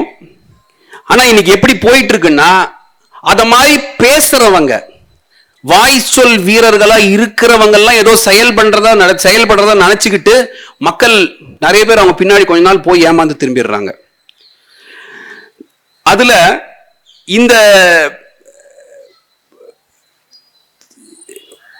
இந்த மாதிரி ஒரு சூழ்நிலையில, இந்த மாதிரி ஒரு காலகட்டத்தில் பேச்சை கம்மியாக்கிக்கிட்டு எங்க பேசணுமோ அங்க பேசணும், எங்க பேச்சு தேவையில்லையோ அங்க செயல்பாடுல இறங்கணும். அதை தன்னுடைய வாழ்க்கையினுடைய இலக்கணமா எடுத்து வாழ்ந்து 100 வயதை தொட்ட தோழர் நல்லக்கண்ணுவை அதுக்கு நம்ம வந்து ஒரு உதாரணமா எடுத்துக்கணும். 3 தேர்தல் தோல்விகள். இன்னைக்கு நம்மளுடைய சோசியல் மீடியாவில் போடணும்னா தலைப்பு அப்படிலாம் போடுவாங்க. நல்லக்கண்ணு ஐயாவை பத்தி போடுங்கன்னா சில குதர்க்கவாதிகள் என்ன போடுவாங்கன்னா 3 தேர்தலில் தோற்றவர் அப்படின்னு போடக்கூடிய ஒரு சூழல்ல இருக்கும். ஏன்னா இன்னைக்கு நம்மளுக்கு ஹெட்டிங் கேட்சியா இருக்கணும், அவ்வளவுதான். உள்ள விஷயம் என்ன இருக்கா இல்லையான்றது தெரியாது நம்மளுக்கு. அப்படின்னு யாரோ ஒருத்தர் வந்து சொன்னாங்க, யாரோ என்கிட்ட வந்து பேசிட்டு இருக்கும்போது, இது நான் போன கூட்டத்தில் அந்த அவர் NTV ஐயா அவனுடைய இது வரும்பொழுது கூட நான் இதை பத்தி கொஞ்சம் தொட்டேன், உள்ள ரொம்ப போகல. அதாவது நான் அப்ப சொன்னேன், நல்லவர்களை இந்த சமூகம் சரியா நடத்தக்கூடாதுன்றதுல ரொம்ப தீர்மானமா இருக்காங்க, ரொம்ப தீர்மானமா இருக்காங்கன்னு சொன்னேன் போன தடவை. அதே மாதிரி நல்லவர்களை தேர்ந்தெடுக்க கூடாது அப்படின்றதுலயும் இங்க இருக்கிறவங்க ரொம்ப தீர்மானமா இருக்காங்க. எவ்வளவோ பேர் MLA ஆயிட்டாங்க, எவ்வளவோ பேர் MP ஆயிட்டாங்க, எவ்வளவோ பேர் மந்திரிகள் ஆயிட்டாங்க. எவ்வளவு பேர் நமக்கு ஞாபகம் இருக்கு? இவங்கெல்லாம் தேர்ந்தெடுக்கப்பட்டவர்கள் தான், இவர்கள்லாம் பதவியில் இருந்தவங்க தான், எல்லாம் இருந்தவங்க தான். எவ்வளவு பேரை ஞாபகம் வச்சிருக்கோம்? அதுல நிறைய பேரை யாருன்னு கேட்கிற நிலைமையில இருக்கும். ஆனா 3 தேர்தல்களில் தோற்ற இந்த மக்களால் தேர்ந்தெடுக்கப்படாத ஐயா நல்லக்கண்ணுவை எல்லாரும் ஞாபகம் வச்சுட்டு இருக்காங்க.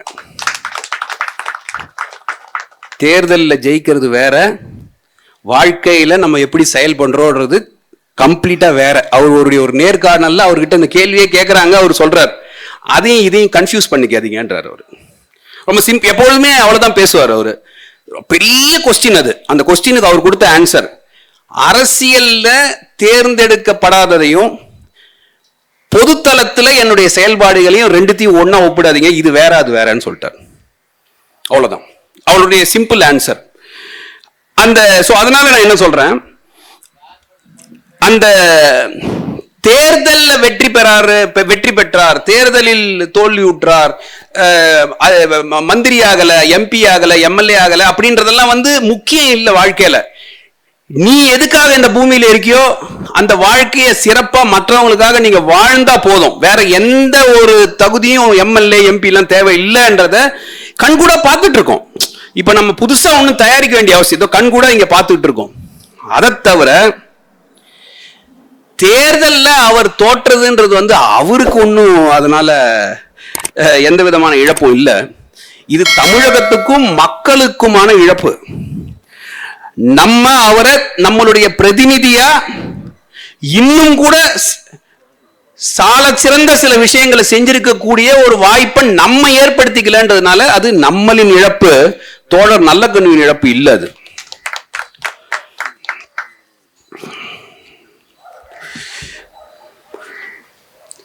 இந்த மாதிரி கூட்டங்கள்ல தான் இதை முக்கியமா சொல்லணும் நான் நினைக்கிறேன்.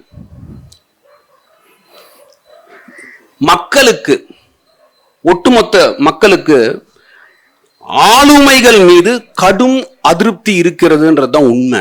எல்லா ஆளுமைகள் மீதும் அதிருப்தி இருக்கதான் செய்யுது. அது ஜுடிஷியரா இருக்கலாம், அது எக்ஸிகியூட்டிவா இருக்கலாம், அது லெஜிஸ்லேட்டிவா இருக்கலாம், அது யாராவானா இருக்கலாம். ஓவராலா பார்த்தானா கடும் அதிருப்தி நிலவுவது கண்கூடாக தெரிகிறது. அவர்களோட பேசும்போது தான் நம்மளுக்கு அது தெரியுது. உள்ள வரும்போது சாதாரணமா தான் வராங்க. எங்களை மாதிரியே மாச சம்பளம் தான் கொடுக்குறாங்க. ஆனா திடீர்னு பார்த்தா பல கல்வி நிறுவனங்களுடைய இன்சார்ஜா இருக்காங்க. திடீர்னு பார்த்தா பிசினஸ் எஸ்டாப்ளிஷ்மெண்ட்ஸ்லாம் ஸ்டார்ட் பண்ணியிருக்காங்க. என்னென்னமோ நடக்குது. இதுக்கு நடுவுல இதுதான் நடந்துட்டு இருக்கு. அதனால அதுக்குள்ள இருக்கிறவங்களை பார்த்து பார்த்து பார்த்து பார்த்து இன்னைக்கு என்ன நிலைமைக்கு வந்துடுச்சுன்னா, ஊழலா இருக்காங்களா, அது அப்படிதான் இருப்பாங்க அப்படின்ற ஒரு கண்டிஷனிங்க்கு நம்ம போயிட்டோம். மக்கள் எந்த அளவுக்கு போயிட்டாங்கன்னா, இந்த ஆளுமைகள் இருக்கிறவங்க சில பேர் இப்படிதான் இருப்பாங்க, அது ஏதோ இருக்காங்க போயிட்டாங்க அப்படின்னு அவங்கள மன்னிக்க கூடிய நிலைமைகள்லாம் போயிட்டோம் நம்ம. இதெல்லாம் நடக்கும். இதை பத்திலாம் நம்ம ஒன்றும் பெரிய பேசி ஒன்றும் பண்றதுக்கு இல்லை. அப்படின்ற ஒரு சூழல் தான் ஆளுமைகள் மீது ஒரு சாதாரண மனிதனுக்கான அதிருப்திக்கான காரணம். அதுக்கு நடுவுல 80 வருடங்களுக்கு மேலாக எப்படி பொது வாழ்க்கைக்குள் நுழைந்தாரோ அதே நிலையில 100 வயசு வரைக்கும் இன்னைக்கு இருக்காரு. இது ரொம்ப முக்கியமான ஒரு பாடம், முக்கியமான பாடம். பொது வாழ்க்கைக்கு நாம வரது நம்மளுடைய சூழலையும் நம்மளுடைய ஃபைனான்சியல் சிச்சுவேஷனையும் மேம்படுத்திக்கிறதுக்காக வரல. நம்ம அதுக்கு வேற இடம் இருக்கு. போய் தனியா பிசினஸ் பண்ணுங்க, போய் தனியா அந்த வேலையெல்லாம் பாருங்க. உங்களை யாரும் தடுக்கவே இல்லை. பணம் சம்பாதிக்கிறது தப்புன்னு யாரும் சொல்லவே இல்லை. இந்த தளத்துக்கு பண்ணாதீங்கன்றதுதான் முக்கியம். அதற்கான தளம் இது இல்ல. இதுக்குள்ள நீங்க காலை வச்சிட்டீங்கன்னு சொன்னா you are a public servant, மக்களுக்கான வேலைக்காரன். அது நீ ஜட்ஜ் ஆயிரு, நீ மினிஸ்டர் ஆயிரு, நீ போலீஸ் ஆயிரு, ஆனா நீ யாருன்னா மக்களின் வேலைக்காரன். நாம மக்களுக்காக வேலைக்காரனா செயல்படுறதுக்காக மாதா மாதம் நம்மளுக்கு ஊதியம் கொடுத்துட்டு இருக்காங்க. அப்படின்றத மனசுல இழுத்திக்கிறது ரொம்ப ரொம்ப முக்கியம். அதை என்னால ஏத்துக்க முடியாது ஐயா அப்படின்னு சொன்னா பொது வாழ்க்கைக்கு வராதீங்க. பொது வாழ்க்கை உங்களுடைய இடம் இல்ல. நீங்க போய் பிசினஸ் பண்ணுங்க, ஒன்னும் ப்ராப்ளம் இல்லை. நீங்க போய் பிசினஸ் பண்ணுங்க, நிறைய சம்பாதிங்க, நல்லா இருங்க. பொது வாழ்க்கைக்கு இந்த வேலையை பண்ணினா கொஞ்சம் கொஞ்சமா அது ஒரு கேன்சர் மாதிரி ஊடுருவி ஊடுருவி ஊடுருவி ஊடுருவி இன்னைக்கு நிலைமை என்னன்னு நான் முதல்ல சொன்ன மாதிரி அது அப்படிதான் இருக்கும். அப்படின்ற ஒரு கண்டிஷனுக்கு நம்ம வந்துட்டோம் இன்னைக்கு. அதனால இவர்கிட்ட பாத்தீங்கன்னா ஒரு 80வது பிறந்த நாள் போதோ இன்னும் 1 கோடி ரூபாய் கம்யூனிஸ்ட் பார்ட்டியில எல்லாம் கலெக்ட் பண்ணி ஐயாட்ட கொடுத்த நெக்ஸ்ட் செகண்ட் திரும்புது. அது இதெல்லாம் பார்ட்டிக்கே திரும்பி போயிட்டோம் அப்படின்னு. பணத்தை பார்த்தாலே ஒரு அலர்ஜியா இருக்கு. இது பொது வாழ்க்கையில இருக்கிறவங்க என்ன பண்ணிட்டு இருக்காங்கன்னு நான் இப்ப சொன்னேன். இங்க ஒருத்தர் பொது வாழ்க்கையில 80 வருஷத்துக்கு மேல பணத்தை தன் பக்கத்துல எடுத்துன்னு வராதன்றார். பிரிச்சு கொடுத்துடுறாரு. அது கவர்மெண்ட் கொடுத்தாலும் சரிதான், உங்களுடைய பார்ட்டி கொடுத்தாலும் சரிதான், இல்ல தனிப்பட்ட மனுஷன் கொடுத்தாலும் சரிதான். இந்த ராமகிருஷ்ண பரமஹம்சரை பத்தி ஒரு கதை சொல்லுவாங்க. ராமகிருஷ்ண பரமஹம்சருக்கு பணம் மேல போட்டானாக்கா துடிப்பாராம் வழியில, அவரால் அதை தாங்கிக்க முடியாதுன்னு ஒரு கதை இருக்கு. இதை டெஸ்ட் பண்றதுக்காக வேண்டி விவேகானந்தர், அந்த டைம்ல அவருடைய சிஷ்யரா இருந்த விவேகானந்தர், அவருக்கு தெரியாம அவருடைய தலகாணிக்கு கீழே ஒரு சின்ன காயினை வச்சுட்டாராம். அந்த காயின்ல இதுல படுத்தவன்னு அப்படியே துடிச்சாராம் அதை எடுக்கிற வரைக்கும். அப்படின்ற ஒரு கதை ஒண்ணு இருக்கு. இங்க ஒரு ராமகிருஷ்ணர் வாழ்ந்துட்டு இருக்காரு. நாங்க பார்த்துட்டு இருக்கோம் ஒரு ராமகிருஷ்ணரை. இது வந்து ரெக்கார்டட், இது நேராவே நாங்க பார்த்துக்கிட்டே இருக்கோம். எப்படி வந்து பணம் தன் மேல பட்ட ராமகிருஷ்ண பரமஹம்சர் துடிதுடிப்பாரோ, வானான்னு சொல்லுவாரோ, இவர் அதே பண்ணிட்டு இருக்காரு. அதனால என்னை பொறுத்த வரைக்கும், நான் முன்னாடி திருமூலரை சொன்னேன், இப்ப ராமகிருஷ்ணரை சொல்றேன். நான் கண்கூட பார்த்துக்கிட்டு வாழ்ந்துகிட்டு இருக்கிற ராமகிருஷ்ண பரமஹம்சர் தோழர் ஐயா நல்ல கண்ணு அவர்கள்.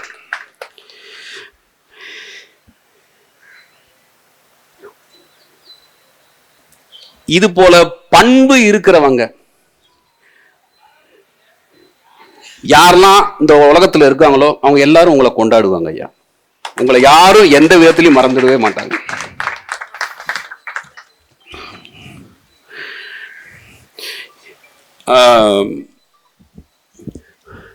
சரி, இதுக்கு காரணம் என்னவா இருக்கும்னு அவர்கிட்ட நீங்க கேட்டீங்கன்னாக்கா, என் தத்துவம்னு சொல்லுவார். நான் வளர்ந்த, நான் படித்த, நான் செயல்படுத்திய அந்த தத்துவம் தான் என்னை இப்படி செயல்பட வைத்ததுன்னு அவர் சொல்லிடுவார். இது நீங்க இந்த பெருமையெல்லாம் எனக்கு சொல்லாதீங்க. அவருடைய இப்ப நம்மள கலோக்கியலா சொல்லணும்னாக்கா, அவருடைய மைண்ட் லாங்குவேஜ், மைண்ட் வாய்ஸ் எனக்கு கேக்குது. இதெல்லாம் நீ சொல்ற, இதுக்கு எனக்கு சம்பந்தம் இல்லை, இதெல்லாம் தத்துவம் எனக்கு கொடுத்தது, என்னுடைய இயக்கம் எனக்கு இதெல்லாம் கத்து கொடுத்தது சின்னதுல இருந்து, அதனால நான் பண்றேன் அப்படின்னு அவர் சொல்லலாம். உங்களுடைய வாழ்க்கையே இன்னைக்கு எப்படி ஆயிடுச்சுன்னா, இந்த பொது உடைமை தத்துவத்துக்கான இலக்கணமா மாறிடுச்சு. தத்துவத்துக்கு தலைவர் ரொம்ப முக்கியம். இப்போ சமீபத்தில் நான் விடுதலை 2ன்னு ஒரு படம் பார்த்தேன். ஒரு வெற்றிமாறனுடைய இயக்கத்தில் பார்த்தேன். அதுல ஒரு கடை, அதை பத்தி ஒரு சினிமா ரிவ்யூலாம் நான் எழுதினேன். நான் ஜட்ஜுன்ற பொசிஷனை தாண்டி நான் வேற என்னென்னமோ இந்த சமூகத்தோட பேசிக்கிட்டே இருக்கேன். நேரா பேசலைனாலும் நான் எழுதுறது, என்னுடைய பேச்சு, இதன் மூலமா சமூகத்துக்கு என்னுடைய எண்ணங்களை நான் தெரிவிச்சுக்கிட்டே இருக்கேன். அதை வந்து ஒரு ஜட்ஜ் பண்ணலாமா பண்ணக்கூடாதான்ற டிபேட்டுக்குள்ள நான் போக விரும்பல. அதுல எந்த தப்பு இல்லைன்னு நான் சரியா நம்புறேன். அதுல ஒரு கடைசியில வர ஒரு டைலாக், போலீஸ் சூழ்ந்துட்டாங்க, சுட ஆரம்பிச்சுட்டாங்க. அப்போ ஒருத்தர் கூட இருக்கிற தோழரை சொல்றாரு, ஐயா நீங்க போயிடணும், நீங்க இங்க இருக்கக்கூடாது, நீங்க இந்த இயக்கத்துக்கு ரொம்ப முக்கியம் அப்படின்னு சொல்லும்பொழுது, அந்த வாத்தியார் அவர் என்ன சொல்றாரு, ஐயா தலைவர் முக்கியம் இல்ல, தத்துவம் முக்கியம் அப்படின்னு சொல்லுவார். தலைவர் முக்கியம் இல்ல, தத்துவம் முக்கியம்னு சொல்லுவார். அதுல எனக்கு ஒரு சின்ன உடன்பாடு இல்லை. பெரிய தத்துவமா இருக்கலாம். மார்க்ஸ் டாஸ் கேபிட்டல் எழுத ஆரம்பிக்கும் பொழுது அவருடைய வாழ்க்கை சூழல் என்ன, எந்த மாதிரியான சூழல்ல தன்னுடைய வாழ்க்கையை அவர் வாழ்ந்தார். 3 குழந்தைகளுக்கு உணவில்லை. 4வது குழந்தை தாயிடம் பால் குடித்துக் கொண்டிருக்கும் பொழுது தாய்க்கு உடலில் ஊட்டச்சத்து இல்லாமல் ரத்தம் வருகிறது. ஆனா அவரு மக்களை நினைச்சு உருகி எழுதுறாரு, செயல்படுறாரு. அங்கிருந்து ஆரம்பிச்சு ஏஞ்சல், லெனின், இப்படியே பல தலைவர்கள் வந்தாங்க. குருச்சேவ், கடைசியில கோர்பச்சேவ் கிட்ட நிக்கும் பொழுது இந்த தத்துவம் என்னாச்சு நம்ம யோசிச்சு பார்க்கணும். தலைவர் முக்கியம் இல்ல, தத்துவம் தான் முக்கியம்னு சொல்லும் பொழுது கேட்க நல்லா இருக்கு. மார்க்ஸ் எழுதின அதே தத்துவம் தான் கோர்பச்சேவ் இருந்த போது இருந்தது. வேற தத்துவம் மாறி போச்சா? ஆனா செயல்படலையே. அதன் பிறகு என்ன ஆயிடுச்சு? அதன் பிறகு இன்னைக்கு நிலைமை உங்க எல்லாருக்கும் என்னன்னு தெரியும். அதை நான் என்னுடைய பொசிஷன்ல இருந்து இதுக்கு மேல பேச முடியாது. ரிட்டையர்மெண்ட்டுக்கு அப்புறம் சொல்றேன் நான்.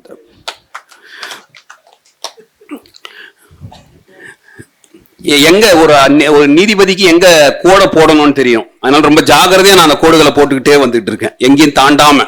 ஏன்னா எங்கடா அந்த கோட்டை தாண்டான், இவ்வளவு பேசுனேன், இதை போட மாட்டான் நாளைக்கு. நான் எங்கடா கோட்டை தாண்டினோ அதை எடுத்து நியூஸா போட்டு தள்ளுவான். அவ்வளவு ஒரு அவல நிலை இது. அதனால இன்னைக்கு என்ன நிலைன்றத பத்தி நான் இப்ப இந்த பொசிஷனை வச்சுக்கிட்டு நான் பேச முடியாது. ஆனா அவங்க எல்லாருக்கும் தெரியும் தத்துவம் இருக்கதான் செய்யுது. தத்துவம் இருக்கு. அண்ணல் அம்பேத்கர் கான்ஸ்டிடியூஷன் டிபேட்ஸ் எல்லாம் முடிஞ்சிட்டு அதை செயல்படுத்துற ஒரு நிலை வருது. செயல்படுத்தும் பொழுது அவர்கிட்ட கேட்ட ஒரே கேள்வி, நீங்க கான்ஸ்டிடியூஷன்ல இவ்வளவு ஆர்டிகல்ஸ், இவ்வளவு பேர் எல்லாரும் சேர்ந்து எல்லாம் பண்ணீங்க, இது இந்த நாட்டுல இது வேலை செய்யுமா, வேலை செய்யாதா? அண்ணல் அம்பேத்கர் அன்னைக்கு கொடுத்த அந்த பதில் ரொம்ப உன்னதமான பதில். இது எல்லா தத்துவத்துக்கும் இது வேலை செய்யும்ன்றது என்னுடைய ஒப்பீனியன். அவர் என்ன சொன்னாரு, we have given the constitution, அரசியலமைப்பு சட்டத்தை உங்கள் கையில் நாங்கள் கொடுத்து விட்டோம். இது தவறான ஒரு மனிதனுடைய கைக்கு போயிடுச்சுன்னா இந்த அரசியலமைப்பு சட்டம் வேலை செய்யாது. if this constitution reaches the hands of bad people, this constitution will not work. அடுத்தது அவர் சொன்னது ரொம்ப முக்கியம்.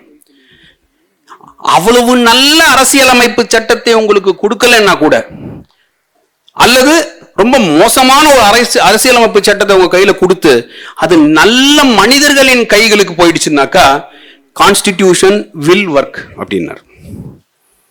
சோ அவர் சொன்னது Constitution will work depending upon in whose hands the constitution is placed. அரசியலமைப்பு சட்டம் யார் கைகளுக்கு போய் சேர்கிறது, யார் அதை செயல்படுத்துகிறார்கள் அப்படின்றது ரொம்ப முக்கியம். அதனால தத்துவம் இருக்கலாம், நல்ல தலைவர் நம்மளுக்கு தேவை, ரொம்ப முக்கியம்னு நான் நினைக்கிறேன். அதனால அங்க நான் தோழர் வெற்றிமாறன் கிட்ட இருந்து I have a difference of opinion on that issue. I am raising an issue with Director Vetrimaran on that. அதனால இந்த மாதிரியான சூழல்ல இந்த மாதிரியான தத்துவத்தை எடுத்து போவதற்கு இப்ப அவர் சொல்லும் பொழுது சொன்னாரு, அவருடைய கைகளை பிடித்து வந்தவர்கள் தான் இத்தனை பேர் இந்தந்த சிச்சுவேஷன்ஸ், இந்தந்த பொசிஷன்ஸ் எல்லாம் ஹோல்ட் பண்ணிட்டு இருக்காருன்னு அவர் சொன்னார். அந்த வித்து ரொம்ப முக்கியம். அந்த தலைவனுடைய அந்த ஒரு வித்து ரொம்ப முக்கியம். எங்கிருந்து வந்ததுன்றது ரொம்ப முக்கியம். அதை செயல்படுத்துறதுக்கு கடைசி வரைக்கும் அது வேலை செய்யணும். அதனால தத்துவத்தை செயல்படுத்த, தத்துவம் நல்லபடியாக இருப்பதற்கு தலைவன் ரொம்ப முக்கியம்.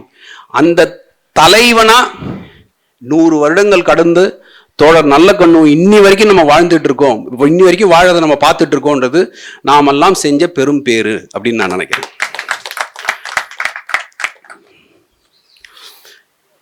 இன்னைக்கு நம்ம வாழ்ந்துகிட்டு இருக்கிற சூழல் என்ன? இன்னைக்கு நம்ம வாழ்ந்துகிட்டு இருக்கிற சூழல் எல்லா ஆளுமைகளையும் சொல்றேன், இது பவர்ஃபுல்லான ஆளுங்களுக்கு தான். அதாவது பணக்காரங்களுக்கு தான், பவர்ஃபுல்லான ஆளுங்களுக்கு தான், நிறைய கான்டாக்ட் இருக்கிறவங்களுக்கு தான், நல்ல நெட்வொர்க் இருக்கிறவங்களுக்கு தான் இந்த சிஸ்டம் நல்ல வேலை செய்யுது. இது எல்லாத்துக்கும் பொருந்தும். ஜுடிஷியரிக்கு பொருந்தும், எக்ஸிக்யூட்டிவ்க்கு பொருந்தும், அதே மாதிரி அங்க லெஜிஸ்லேச்சர்லயும் பொருந்தும். அவங்களுக்குன்னு வரும்போது சட்டம் ஃபுல்லா எனர்ஜெட்டிக்கா வேலை செய்யுது. ஒரு சாதாரண கடைகோடியில் இருக்கிறவனுக்கு சட்டம் இழுத்து போட்டுன்னு தூங்குது. பாதி நேரம் இதுதான் நடந்துகிட்டு இருக்கு. நான் முதல்லயே சொன்னேன், ஆளுமைகள் மீது இன்று இருக்கும் மக்கள் நம்பிக்கையை இழந்து கொண்டே வருகிறார்கள். உங்களுக்கு எப்படியா தெரியும்னா, நான் ஜட்ஜ் பொசிஷன்ல உட்காந்துட்டு டெய்லி பார்த்துக்கிட்டே இருக்கேன் என்ன நடக்குதுன்னு சொல்லி. இந்த சாதாரண மக்கள் தான் நிறைய பேர் கோர்ட்டுக்கு வராங்க. அவங்க என்ன சொல்றாங்க கோர்ட்லன்றதான் நாங்க டெய்லி கேட்கறதே என் வேலை. மாசம் எனக்கு அதுக்கு தான் சம்பளமே கொடுத்து வச்சிருக்காங்க. அதனால அந்த ஒரு சூழல்ல இருக்கும் பொழுது சின்ன வயசுல இருந்தே என்ன கத்துக் கொடுக்குறாங்க பசங்களுக்கு? நான் போன கூட்டத்துல சொன்ன மாதிரிதான், நீ முன்ன போயிட்டே இரு, எவன் குறுக்கால வந்தாலும் தூக்கி விசிறி போட்டு போ. இன்னைக்கு இதுதான் நம்ம பசங்களுக்கு கொடுக்குற அட்வைஸ். அதெல்லாம் பத்தி கவலைப்படாத, அவன் ஏதாவது சொல்லிட்டு போவான். நீ முன்னேறியா, நீ நல்ல வெளிநாட்டுல போய் படிக்கிறியா, நீ நல்லா மாசம் நல்லா சம்பாதிக்கிறியா, நீ 4 வீடு பெருசா கட்டிக்கிறியா, இதுதான் வாழ்க்கை அப்படின்ட்டு சின்ன பசங்களுக்கு எந்த மெச்சூரிட்டியுமே இல்லாத பேரண்ட்ஸ் கத்து கொடுத்துட்டு இருக்காங்க. இன்னைக்கு குழந்தைங்களா இல்ல பேரண்ட்ஸ் குழந்தைங்களான்னு தெரியல. அவ்வளவு ஒரு மட்டமான சூழல்ல ஓடிட்டு இருக்கோம் இல்லையா? அதனால இப்படி இருக்கும்பொழுது கட் த்ரோட் ஆயிட்டோம். நம்ம எதை பத்தி எனக்கு கவலை இல்லையா, எனக்கு வந்துதா, எனக்கு கிடைச்சதா, என்ன சேர்ந்துதா, அவ்வளவுதான். என்னை பொறுத்த வரைக்கும் என்னுடைய வாழ்க்கையே அவ்வளவுதான். அதை மீறிலாம் நான் பார்க்க மாட்டேன். இது இவர் வாழ்ந்த வாழ்க்கைக்கு எவ்வளவு எதிர்மறைன்னு பார்த்துக்கோங்க. எவ்வளவு பெரிய ஒரு ஆப்போசிட். இது இந்த எக்ஸ்ட்ரீம்ல இருக்குன்னு சொன்னா இவர் வாழ்ந்துட்டு இருந்த வாழ்க்கை அந்த எக்ஸ்ட்ரீம்ல அங்க எங்கேயோ இருக்கு. அதனால இந்த மாதிரியான ஒரு சூழல்ல என்ன ஆகுது அப்படின்னு சொன்னா, அந்த கடை கோடியிலே ஒடுக்கப்பட்ட அந்த மனிதனை எல்லாருமே மறந்துடுறாங்க. ஏன்னா அவன் எப்படியுமே முக்கியம் இல்லைல்ல. நம்மளுக்கு எது முக்கியம்? யாரா பவர்ஃபுல்லா இருக்கான், இவரை தெரியுமா, அவரை தெரியுமா, இவர் கான்டாக்ட் இருக்கா, அவர் நெட்வொர்க் இருக்கா, இவனுக்கு பணம் இருக்கா, பலம் இருக்கா, இதை வச்சுக்கிட்டு தான் நம்ம இன்னைக்கு ஒரு ஆள் அசஸ் பண்றோமே வழிய மனிதனை மனிதனாக பார்த்து நாம இன்னைக்கு மரியாதை கொடுக்கிறோமா? இது நம்ம எல்லாருமே சிந்திக்க வேண்டிய ஒரு விஷயம் நான் நினைக்கிறேன். அதனால அண்ட் ஜுடிஷியரியும் சேர்த்து தான் சொல்றேன். இதனும் நாங்க மற்றவங்களை விட பிரமாதமாகவும் அப்படிலாம் இல்லை, எல்லாரையும் சேர்த்து வச்சு சொல்றேன் நான். இந்த ஒரு விஷயத்துல ஒரு நல்ல சமூகம் அப்படின்றத எப்படி கணிக்கிறது? How do you gauge a good society? You gauge a good society by seeing how the society treats that small man. அந்த கடை கோடியில ஒடுக்கப்பட்டு இருக்கான் பாருங்க ஒரு மனிதன். அந்த மனிதனை இந்த சொசைட்டி எப்படி பார்க்கறாங்களோ, how they treat him, அதுதான் அந்த சொசைட்டியினுடைய ஸ்டேட்டஸ். அந்த தனி மனிதனை, அந்த ஒடுக்கப்பட்ட சின்ன மனிதனை கண்டுகொள்ளாதவரை அந்த சொசைட்டியே இல்லைன்றது என்னுடைய தாழ்மையான அபிப்பிராயம். இந்த வாழ்நாள் பூரா இவர் யாருக்கு வேலை செஞ்சாருன்றதுதான் முக்கியம். யாருக்கு வேலை செஞ்சாருன்றதுதான் முக்கியம். இவருடைய வாழ்க்கை பூராவே அந்த சின்ன மனிதன் தான். செருப்பு அணிந்து கொண்டு நடக்க முடியாத அவலம். எவ்வளவு தூரம் அவர் சொல்லியிருக்காருன்னா, உன்னுடைய மனைவியினுடைய தாலியை விற்றாவது ஒரு செருப்பை போட்டுக்கொண்டு தெருவில் செருப்பு போட்டு நடான்னு சொல்றாருன்னா என்ன காலகட்டத்தில் அவர் இருந்திருக்காருன்னு பார்த்துக்கோங்க. ரொம்ப முக்கியம் அது. கோவிலுக்குள்ள நுழைய முடியாத அவலம், தொழிற்சாலையில ஒடுக்கப்படுற அவலம், இவங்களை மட்டுமே தன்னுடைய வாழ்க்கை பூரா இவங்களுக்குன்னே போராடி போராடி போராடி போராட்டத்தையே காலையில எழுந்து இன்னைக்கு எங்க போய் பணம் அடிக்கலான்ற ஒரு சூழல்ல காலையில எழுந்து இன்னைக்கு எங்க போய் போராட்டம் இருக்கு, இன்னைக்கு யாருக்காக வேண்டி நம்ம போராடணும் அப்படின்னு ஒரு 80 வயதுக்கு மேல 80 வருடங்களுக்கு மேல தன்னுடைய வாழ்க்கையை பூரா ஒருத்தர் அர்ப்பணிச்சிருக்காரு பாருங்க. இது போல தலைவர்களை தான் நம்ம இளம் சமுதாயத்தினருக்கு போய் நிறுத்தணும். நம்ம போய் காமிக்க வேண்டிய ஆள் இவர் தான். இதுக்கு பேர் சர்வன்ட் லீடர்ஷிப்னு நான் போன தடவையே சொன்னேன். இதுக்கு பேர் லீடர்ஷிப் இல்ல, இதுக்கு பேர் சர்வன்ட் லீடர்ஷிப். அதாவது தங்களை முன்னாடி போட்டுப்பாங்க, இவங்கெல்லாம் கூட எல்லாரையும் வச்சு செயல்படுத்துவாங்க. இந்த ஒரு ஒரு ஒரு ஒரு அரிய குணம் ரொம்ப முக்கியம். இது இந்த இந்த இந்த தத்துவமும் இந்த இந்த இந்த ஒரு இதுவும் கொடுத்துடலாம். பட் வாழ முடியுமான்றதான் கொஸ்டின். நம்மளுக்கு எல்லா இடத்துலயுமே ப்ராப்ளம் என்னன்னா, எல்லாம் இருக்கு, புத்தகங்கள் இருக்கு, அறிவு இருக்கு, எல்லாம் இருக்கு.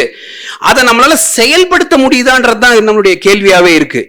செயல்படுத்தும் இது போன்ற மனிதர்களை இளம் தலைமுறைக்கு நம்ம எடுத்துக்கிட்டு போறது நம்மளுடைய கடமை.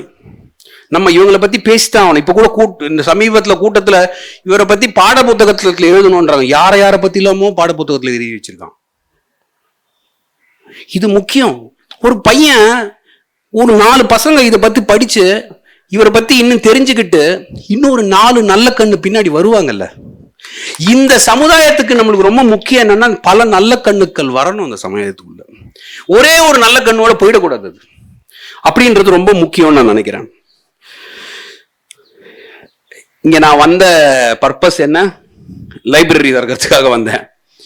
ரொம்ப முக்கியம் என்னன்னா, இவருக்கு சில பேர் பிறக்கும் பொழுதே போராடுறதுக்குன்னே பிறந்துடுறாங்க போல இருக்கு. ஸ்கூலுக்கு போனா போராட்டம் துரத்தி விட்டுறாங்க, காலேஜுக்கு போனா போராட்டம் துரத்தி விட்டுறாங்க. இவரை படிக்கவே விடலை. இவரை படிக்கிறதுக்கு ஒரு இடம் பிரமாதமா அமைஞ்சதுன்னா அது ஜெயிலு. 1951 இருந்து 1957 வரைக்கும் ஜெயிலுக்குள்ள இருக்காரு இவரு. அத தனக்கு பாசிட்டிவா எடுத்துக்கிட்டு புத்தகத்தின் பால் ஈர்ப்பு ஏற்பட்ட ஒரு சமயம்ன்றது அந்த அந்த அந்த அந்த ஒரு காலகட்டம் தான். புத்தகம் அதிகமாக வாசிக்கும் தலைவர்களாக நம்ம சில பேரை பார்த்திருக்கோம். அதுல தலை சிறந்தவர் தோழர் நல்லக்கண்ணு ஐயா தான். இதை இதோடு நிறுத்தக்கூடாது.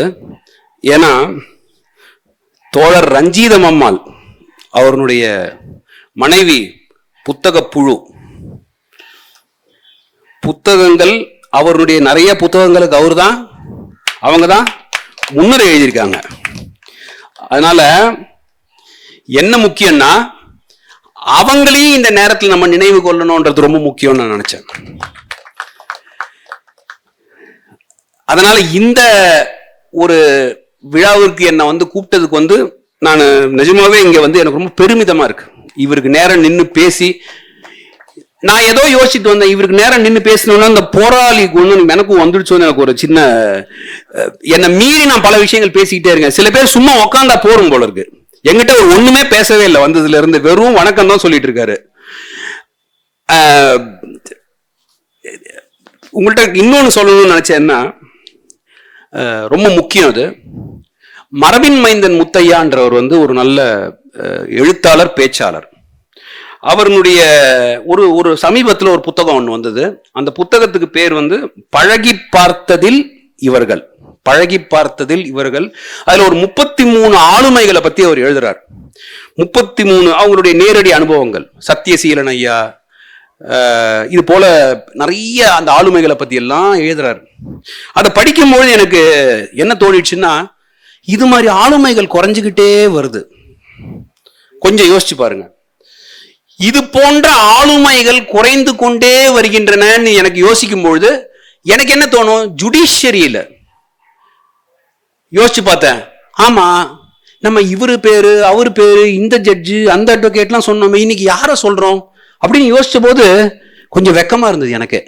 நம்ம இவ்வளவு பேச்சு பேசுறோம், ஒரு இவ்வளவு ஆளுமைகள் எல்லாம் பார்த்து பார்த்து பார்த்து பார்த்து வளர்ந்து தங்களுடைய வாழ்க்கையை செதுக்கி செதுக்கி ஒரு சிறந்த வாழ்க்கையை வாழ்ந்து கொண்டிருந்த அந்த காலகட்டம் போக, இன்னைக்கு நம்ம யார ஆளுமையா பார்க்கிறோம், நம்மளுடைய ஆளுமைகள் யார் அப்படின்னு சொல்லிட்டு நான் அதை வச்சுக்கிட்டு ஒரு ஆர்டிக்கல் ஒன்று எழுதினேன். Dire need of a tall figure to guide judiciary. Dire need for a tall figure to guide judiciary. எங்களை கைட் பண்றதுக்கு ஜுடிஷியரியில யார் இருக்கீங்க அப்படின்னு கூக்குரலிட்டேன் அந்த ஆர்டிக்கல் வழியா. இந்த ஆளுமைகள் எல்லா துறையிலுமே கம்மியாயிட்டே தான் வராங்க.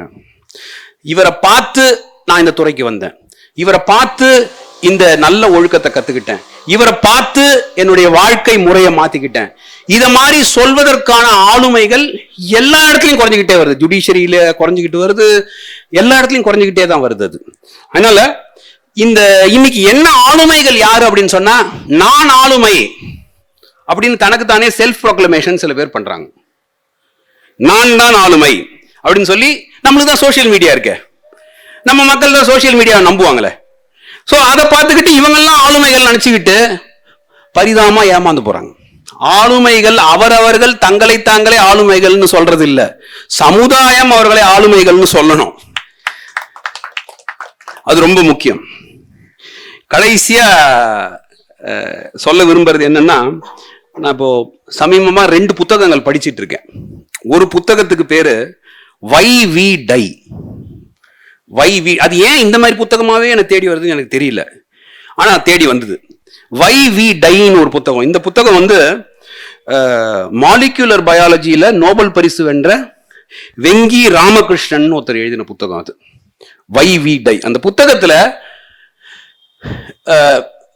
இறப்புன்னா என்ன, நம்ம இறப்பை எப்படி புரிஞ்சுக்கிட்டு இருக்கோம், நம்மளுடைய மரபணுக்கள், டிஎன்ஏ, இந்த மாதிரியான விஷயங்கள் பத்தி எல்லாம் எழுதுனதுல ஒரு தலைப்பு இருந்தது. அந்த தலைப்பு என்னன்னா, the immortal gene and the disposable பாடி.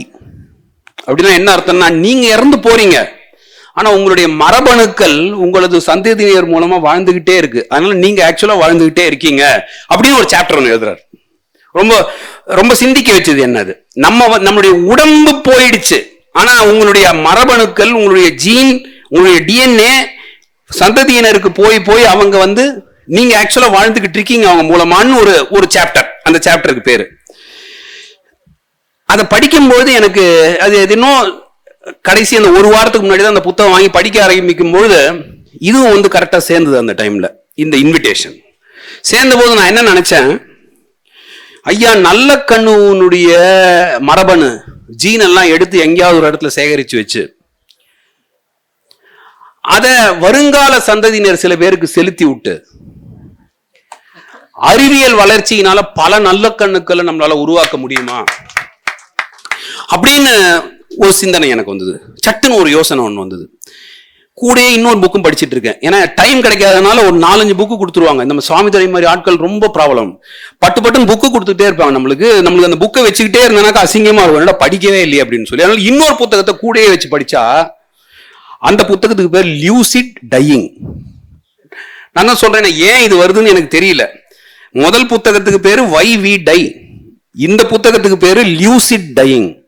இது ரொம்ப ரொம்ப முக்கியமான புத்தகம், நீங்க எல்லாரும் படிக்கணும்னு நான் நினைக்கிறேன். இந்த லியூசிட் டையிங்ன்றது டாக்டர் சாம் பார்னியான்னு ஒருத்தர் எழுதியிருக்காரு.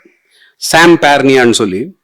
இவருடைய ஸ்பெஷலைசேஷன் என்னன்னா, கார்டியாக் அரெஸ்ட் வருது இல்லையா, அவங்களுடைய ரெசிசிட்டேஷன், அவங்கள அந்த கேர் கொடுத்து அவங்களை உயிர்ப்பிக்கிறது.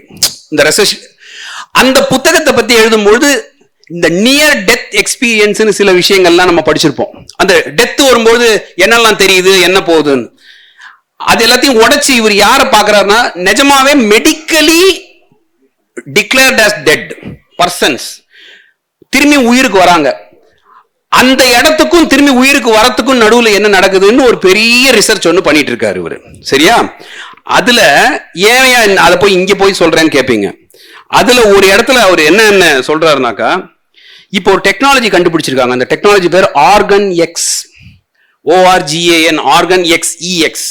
இந்த ஆர்கன் எக்ஸ்ன்றதை வச்சுக்கிட்டு இறந்து போனவர்களை திருப்பியும் உயிர்ப்பிக்கிறதுக்கான ஒரு நிலையை அறிவியல் எட்டிக்கிட்டு இருக்கு. இதெல்லாம் நம்ம படிச்சாதான் தெரியும்.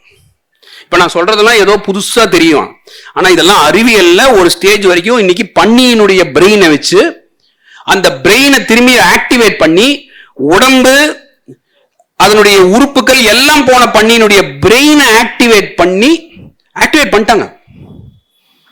அதை ஸ்லோவா மனிதர்களுக்கு எடுத்துக்கிட்டு வர போறாங்க. எடுத்துக்கிட்டு இன்னைக்கு டெஸ்ட்லாம் நடந்துகிட்டு இருக்கு.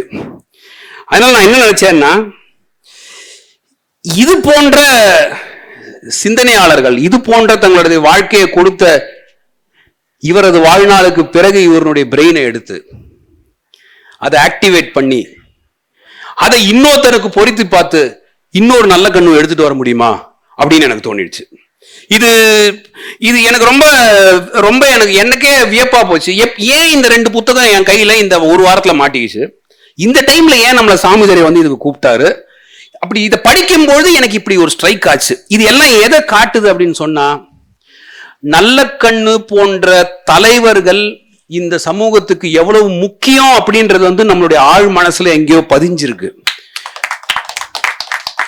பதிஞ்சதுனால உள்ளுக்குள்ள இருக்கிற அந்த ஒரு எக்ஸ்பெக்டேஷன், ஒரு அறிவியல் புத்தகத்தை படிக்கும் பொழுது கூட இந்த அறிவியல் வளர்ச்சினால இவருடைய மரபணுக்களையும் இவருடைய மூளையையும் எடுத்து ரிஜுவனேட் பண்ணி பின்னாடி சில நல்ல கண்ணுக்களை அறிவியலால் எடுத்து வர முடிந்தால் இந்த சமுதாயம் பெரிய அளவுல பயன்பெறும்.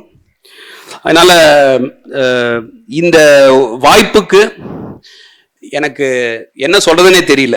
I am so happy that you called me here and இவங்களுடைய இந்த புத்தக நூலகத்தை திறந்து வைக்கிற இந்த பெரிய பாக்கியத்தை எனக்கு கொடுத்ததுக்கு ரொம்ப நன்றியை தெரிவிச்சுக்கிறேன். நன்றி. வணக்கம்.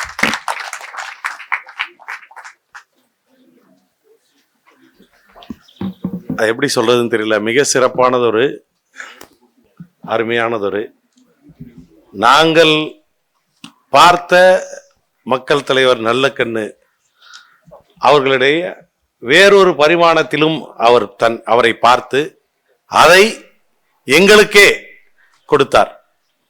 அதுவே மிக சிறந்த அவர் எப்படி அவரை அணுகியிருக்கிறார், எப்படி அவரை பார்த்திருக்கிறார் என்பதை எங்களால் உணர்வுபூர்வமாக உணர முடிகின்றது.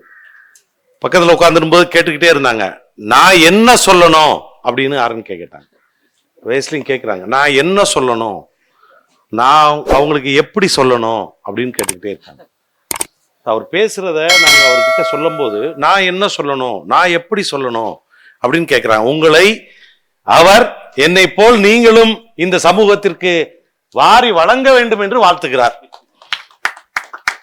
அவரை போலவே யாருக்காக உழைத்தார்களோ அவர்களுக்கு நல்லது உங்கள் மூலமாக நடக்க வேண்டும் என்று வாழ்த்துகிறார். இந்த சமூகத்தில் மாற்றம் நிகழ்வதற்கு நீங்களும் கருவியாக இருக்க வேண்டும் என்று வாழ்த்துகிறார் என்ற நிலையில் அவருடைய வாழ்த்துக்களை நீங்கள் பரிபூரணமாக பெற்றிருக்கின்றீர்கள். நீங்கள் வந்தது எங்களுக்கு பெருமை, அவருடைய நிகழ்வில் கலந்து கொண்டது எங்கள் இயக்கத்திற்கு பெருமை, உங்களுக்கு அவருடைய ஆசீர்வாதங்களினால் பெருமை என்பதை இந்த நேரத்திலே பதிவு செய்து நன்றி அதாவது அதுக்கு முன்னாடி இளம் வழக்கறிஞர்களுக்கு புத்தகங்கள் கொடுக்கணும். அதாவது நம்ம நீதியரசரும் ஐயாவும் நம்ம இங்க இருக்க எங்களுடைய வழி வந்திருக்கக்கூடிய இளம் வழக்கறிஞர்களுக்கு கொடுக்கணும் அப்படிங்கிற அடிப்படையில சாமித்துறை அவர்களும் அவருடைய நண்பர், அதே மாதிரி சாமித்துறையினுடைய மகன் 3 பேரும் சேர்ந்து தயாரித்த, அதாவது எங்களுடைய கொள்கை விருப்பங்களில் உள்ள சீமை கருவேலை மரத்தை அழிக்க வேண்டும் என்ற புத்தகத்தை வழங்க இருக்கின்றார்கள். அந்த அடிப்படையில் முதலில் எங்களுடைய பாப்பா மகனுடைய புதல்வன் புபேஷ் அவர்களுக்கு, சுபாஷ் அவர்களுக்கு இந்த புத்தகம்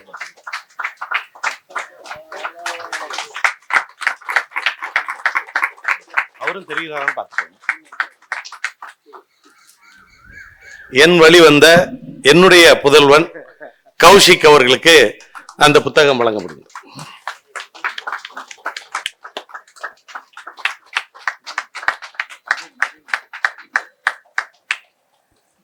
அடுத்ததாக எங்கள் இயக்கத்தில் தற்பொழுது வேர் விட்டு அதற்காக உழைத்துக் கொண்டிருக்கின்ற விபின் அவர்களுக்கு புபின், வேற யார் இருக்கா, நம்ம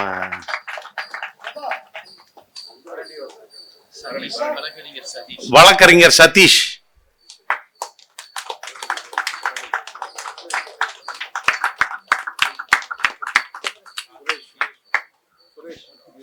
வழக்கறிஞர் சுரேஷ், பரணி, தோல சாரு சார் எங்க வா,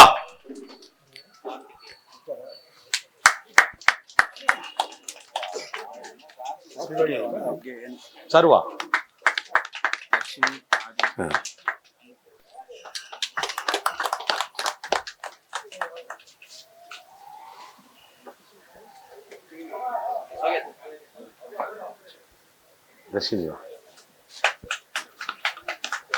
இருக்கீங்க, பிரேமராஜன் வாங்க, பிரேம் அன்பு,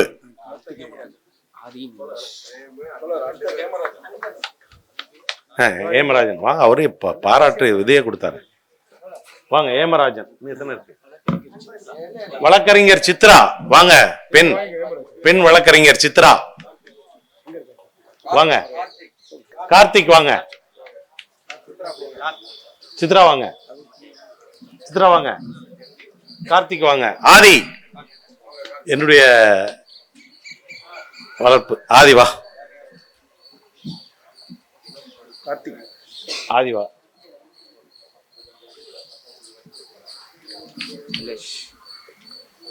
அதாவது மாவட்ட நீதிபதியாக இருந்து ஓய்வு பெற்ற நண்பர் அவர்களுடைய மகன் நிலேஷ்.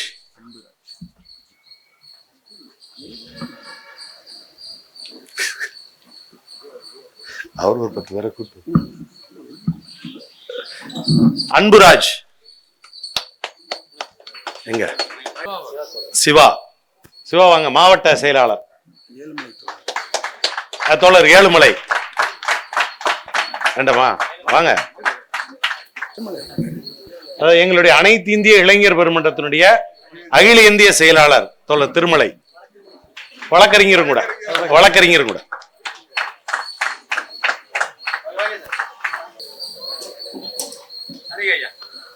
மிக்க நன்றி. அடுத்ததாக நன்றி சொல்வதற்காக வழக்கறிஞர், எங்களுடைய இந்திய வழக்கறிஞர் சங்கத்தினுடைய சென்னை மாவட்ட பொறுப்பாளராக செயல்பட்டுக் கொண்டிருக்கின்ற மரியாதைக்குரிய தம்பி முபீன் அவர்கள் நன்றி சொல்வார். இந்திய வழக்கறிஞர்கள் சங்கத்தின் தமிழ்நாடு மாநில குழுவின் சார்பாக விடுதலை போராட்ட வீரர், பொது உடைமை நாயகன், தகைசால் தமிழர், எங்களின் வழிகாட்டி தோழர் இரா நல்லக்கண்ணு அவர்களுக்கு எங்களால் வாழ்த்த வயதில்லை என்றாலும் எப்பொழுதும் அவரின் பெருமையை அடுத்த தலைமுறைக்கு எடுத்து செல்ல வேண்டும் என்ற நோக்கத்தோடு இன்று அவர் பிறந்த நாளை ஒட்டி, பிறந்த நாள் 26ஆம் தேதி முடிந்துவிட்டாலும் இந்த வருடம் முழுவதும் அவர் பிறந்த நாளை கொண்டாட வேண்டும் என்ற நோக்கத்தோடு இன்று அவர் இல்லத்தில் ஒரு சிறிய நூலகத்தை திறந்து வைக்கக்கூடிய நிகழ்வுக்கு எங்கள் தமிழ்நாடு மாநில குழுவின் சார்பாக அழைத்தவுடன் எந்த ஒரு தயக்கமும் இன்றி நாங்கள் கூப்பிட்ட எல்லா நிகழ்வுக்கும் வந்து எங்களுக்காக வழிகாட்டக்கூடிய, எங்களுக்கான நல்ல சிந்தனைகளை, கருத்துக்களை தெரிவித்துக் கொண்டிருக்கூடிய மாண்புமிகு நீதியரசர் திரு ஆனந்த் வெங்கடேஷ் அவர்களுக்கு எங்கள் முதற்கண் நன்றியை தெரிவித்துக் கொள்கிறோம். இந்த நிகழ்வுக்கு தலைமை தாங்கிய எங்கள் மாநில தலைவர் தோழர் கு சாமிதுரை அவர்களுக்கு நன்றியை தெரிவித்துக் கொள்கிறோம். முன்னிலை வைத்த தோழர் கே சாமி அவர்களுக்கு நன்றியை தெரிவித்துக் கொள்கிறோம். வாழ்த்துரை வழங்கிய ஜனசக்தி ஆசிரியர் TM மூர்த்தி அவர்களுக்கு நன்றியை தெரிவித்துக் கொள்கிறோம். கோ பாண்டியன் மற்றும் தோழர் கிருஷ்ணகுமார் அவர்களுக்கு நன்றியை தெரிவித்துக் கொள்கிறோம். பியூலா ஜான் செல்வராஜ், பாலமுருகன், இந்த நிகழ்ச்சியை தொகுப்புரை வழங்கிய KR ராமமூர்த்தி அவர்களுக்கு நன்றியை தெரிவித்துக் கொள்கிறோம். இந்த நிகழ்வு என்று தெரிந்தவுடன் எங்களுடன் இந்த நிகழ்வுக்கான ஏற்பாட்டினை எந்த ஒரு தொய்வும் இன்றி செய்து கொடுத்த இந்திய கம்யூனிஸ்ட் கட்சியின் தென்சென்னை மாவட்ட செயலாளர் தோழர் SK சிவா அவர்களுக்கு நன்றியை தெரிவித்துக் கொள்கிறோம். இந்திய கம்யூனிஸ்ட் கட்சியின் முன்னாள் மாவட்ட செயலாளர் தோழர் எங்களோடு நின்று செயல்படுத்தி கொடுத்த தோழர் ஏழுமலை அவர்களுக்கு நன்றியை தெரிவித்துக் கொள்கிறோம். வந்துள்ள வழக்கறிஞர்கள் அனைவருக்கும் நன்றியை தெரிவித்துக் கொள்கிறோம். தென் சென்னை, மத்திய சென்னை, வட சென்னை இந்திய வழக்கறிஞர் சங்கத்தின் பொறுப்பாளர்களுக்கு நன்றியை தெரிவித்துக் கொள்கிறோம். பொதுமக்கள் மற்றும் காவல்துறையினருக்கு எங்கள் நன்றியை தெரிவித்துக் கொள்கிறோம். நன்றி, வணக்கம். வந்துள்ள மீடியா நண்பர்களுக்கு நன்றியை தெரிவித்துக் கொள்கிறோம். நன்றி, வணக்கம்.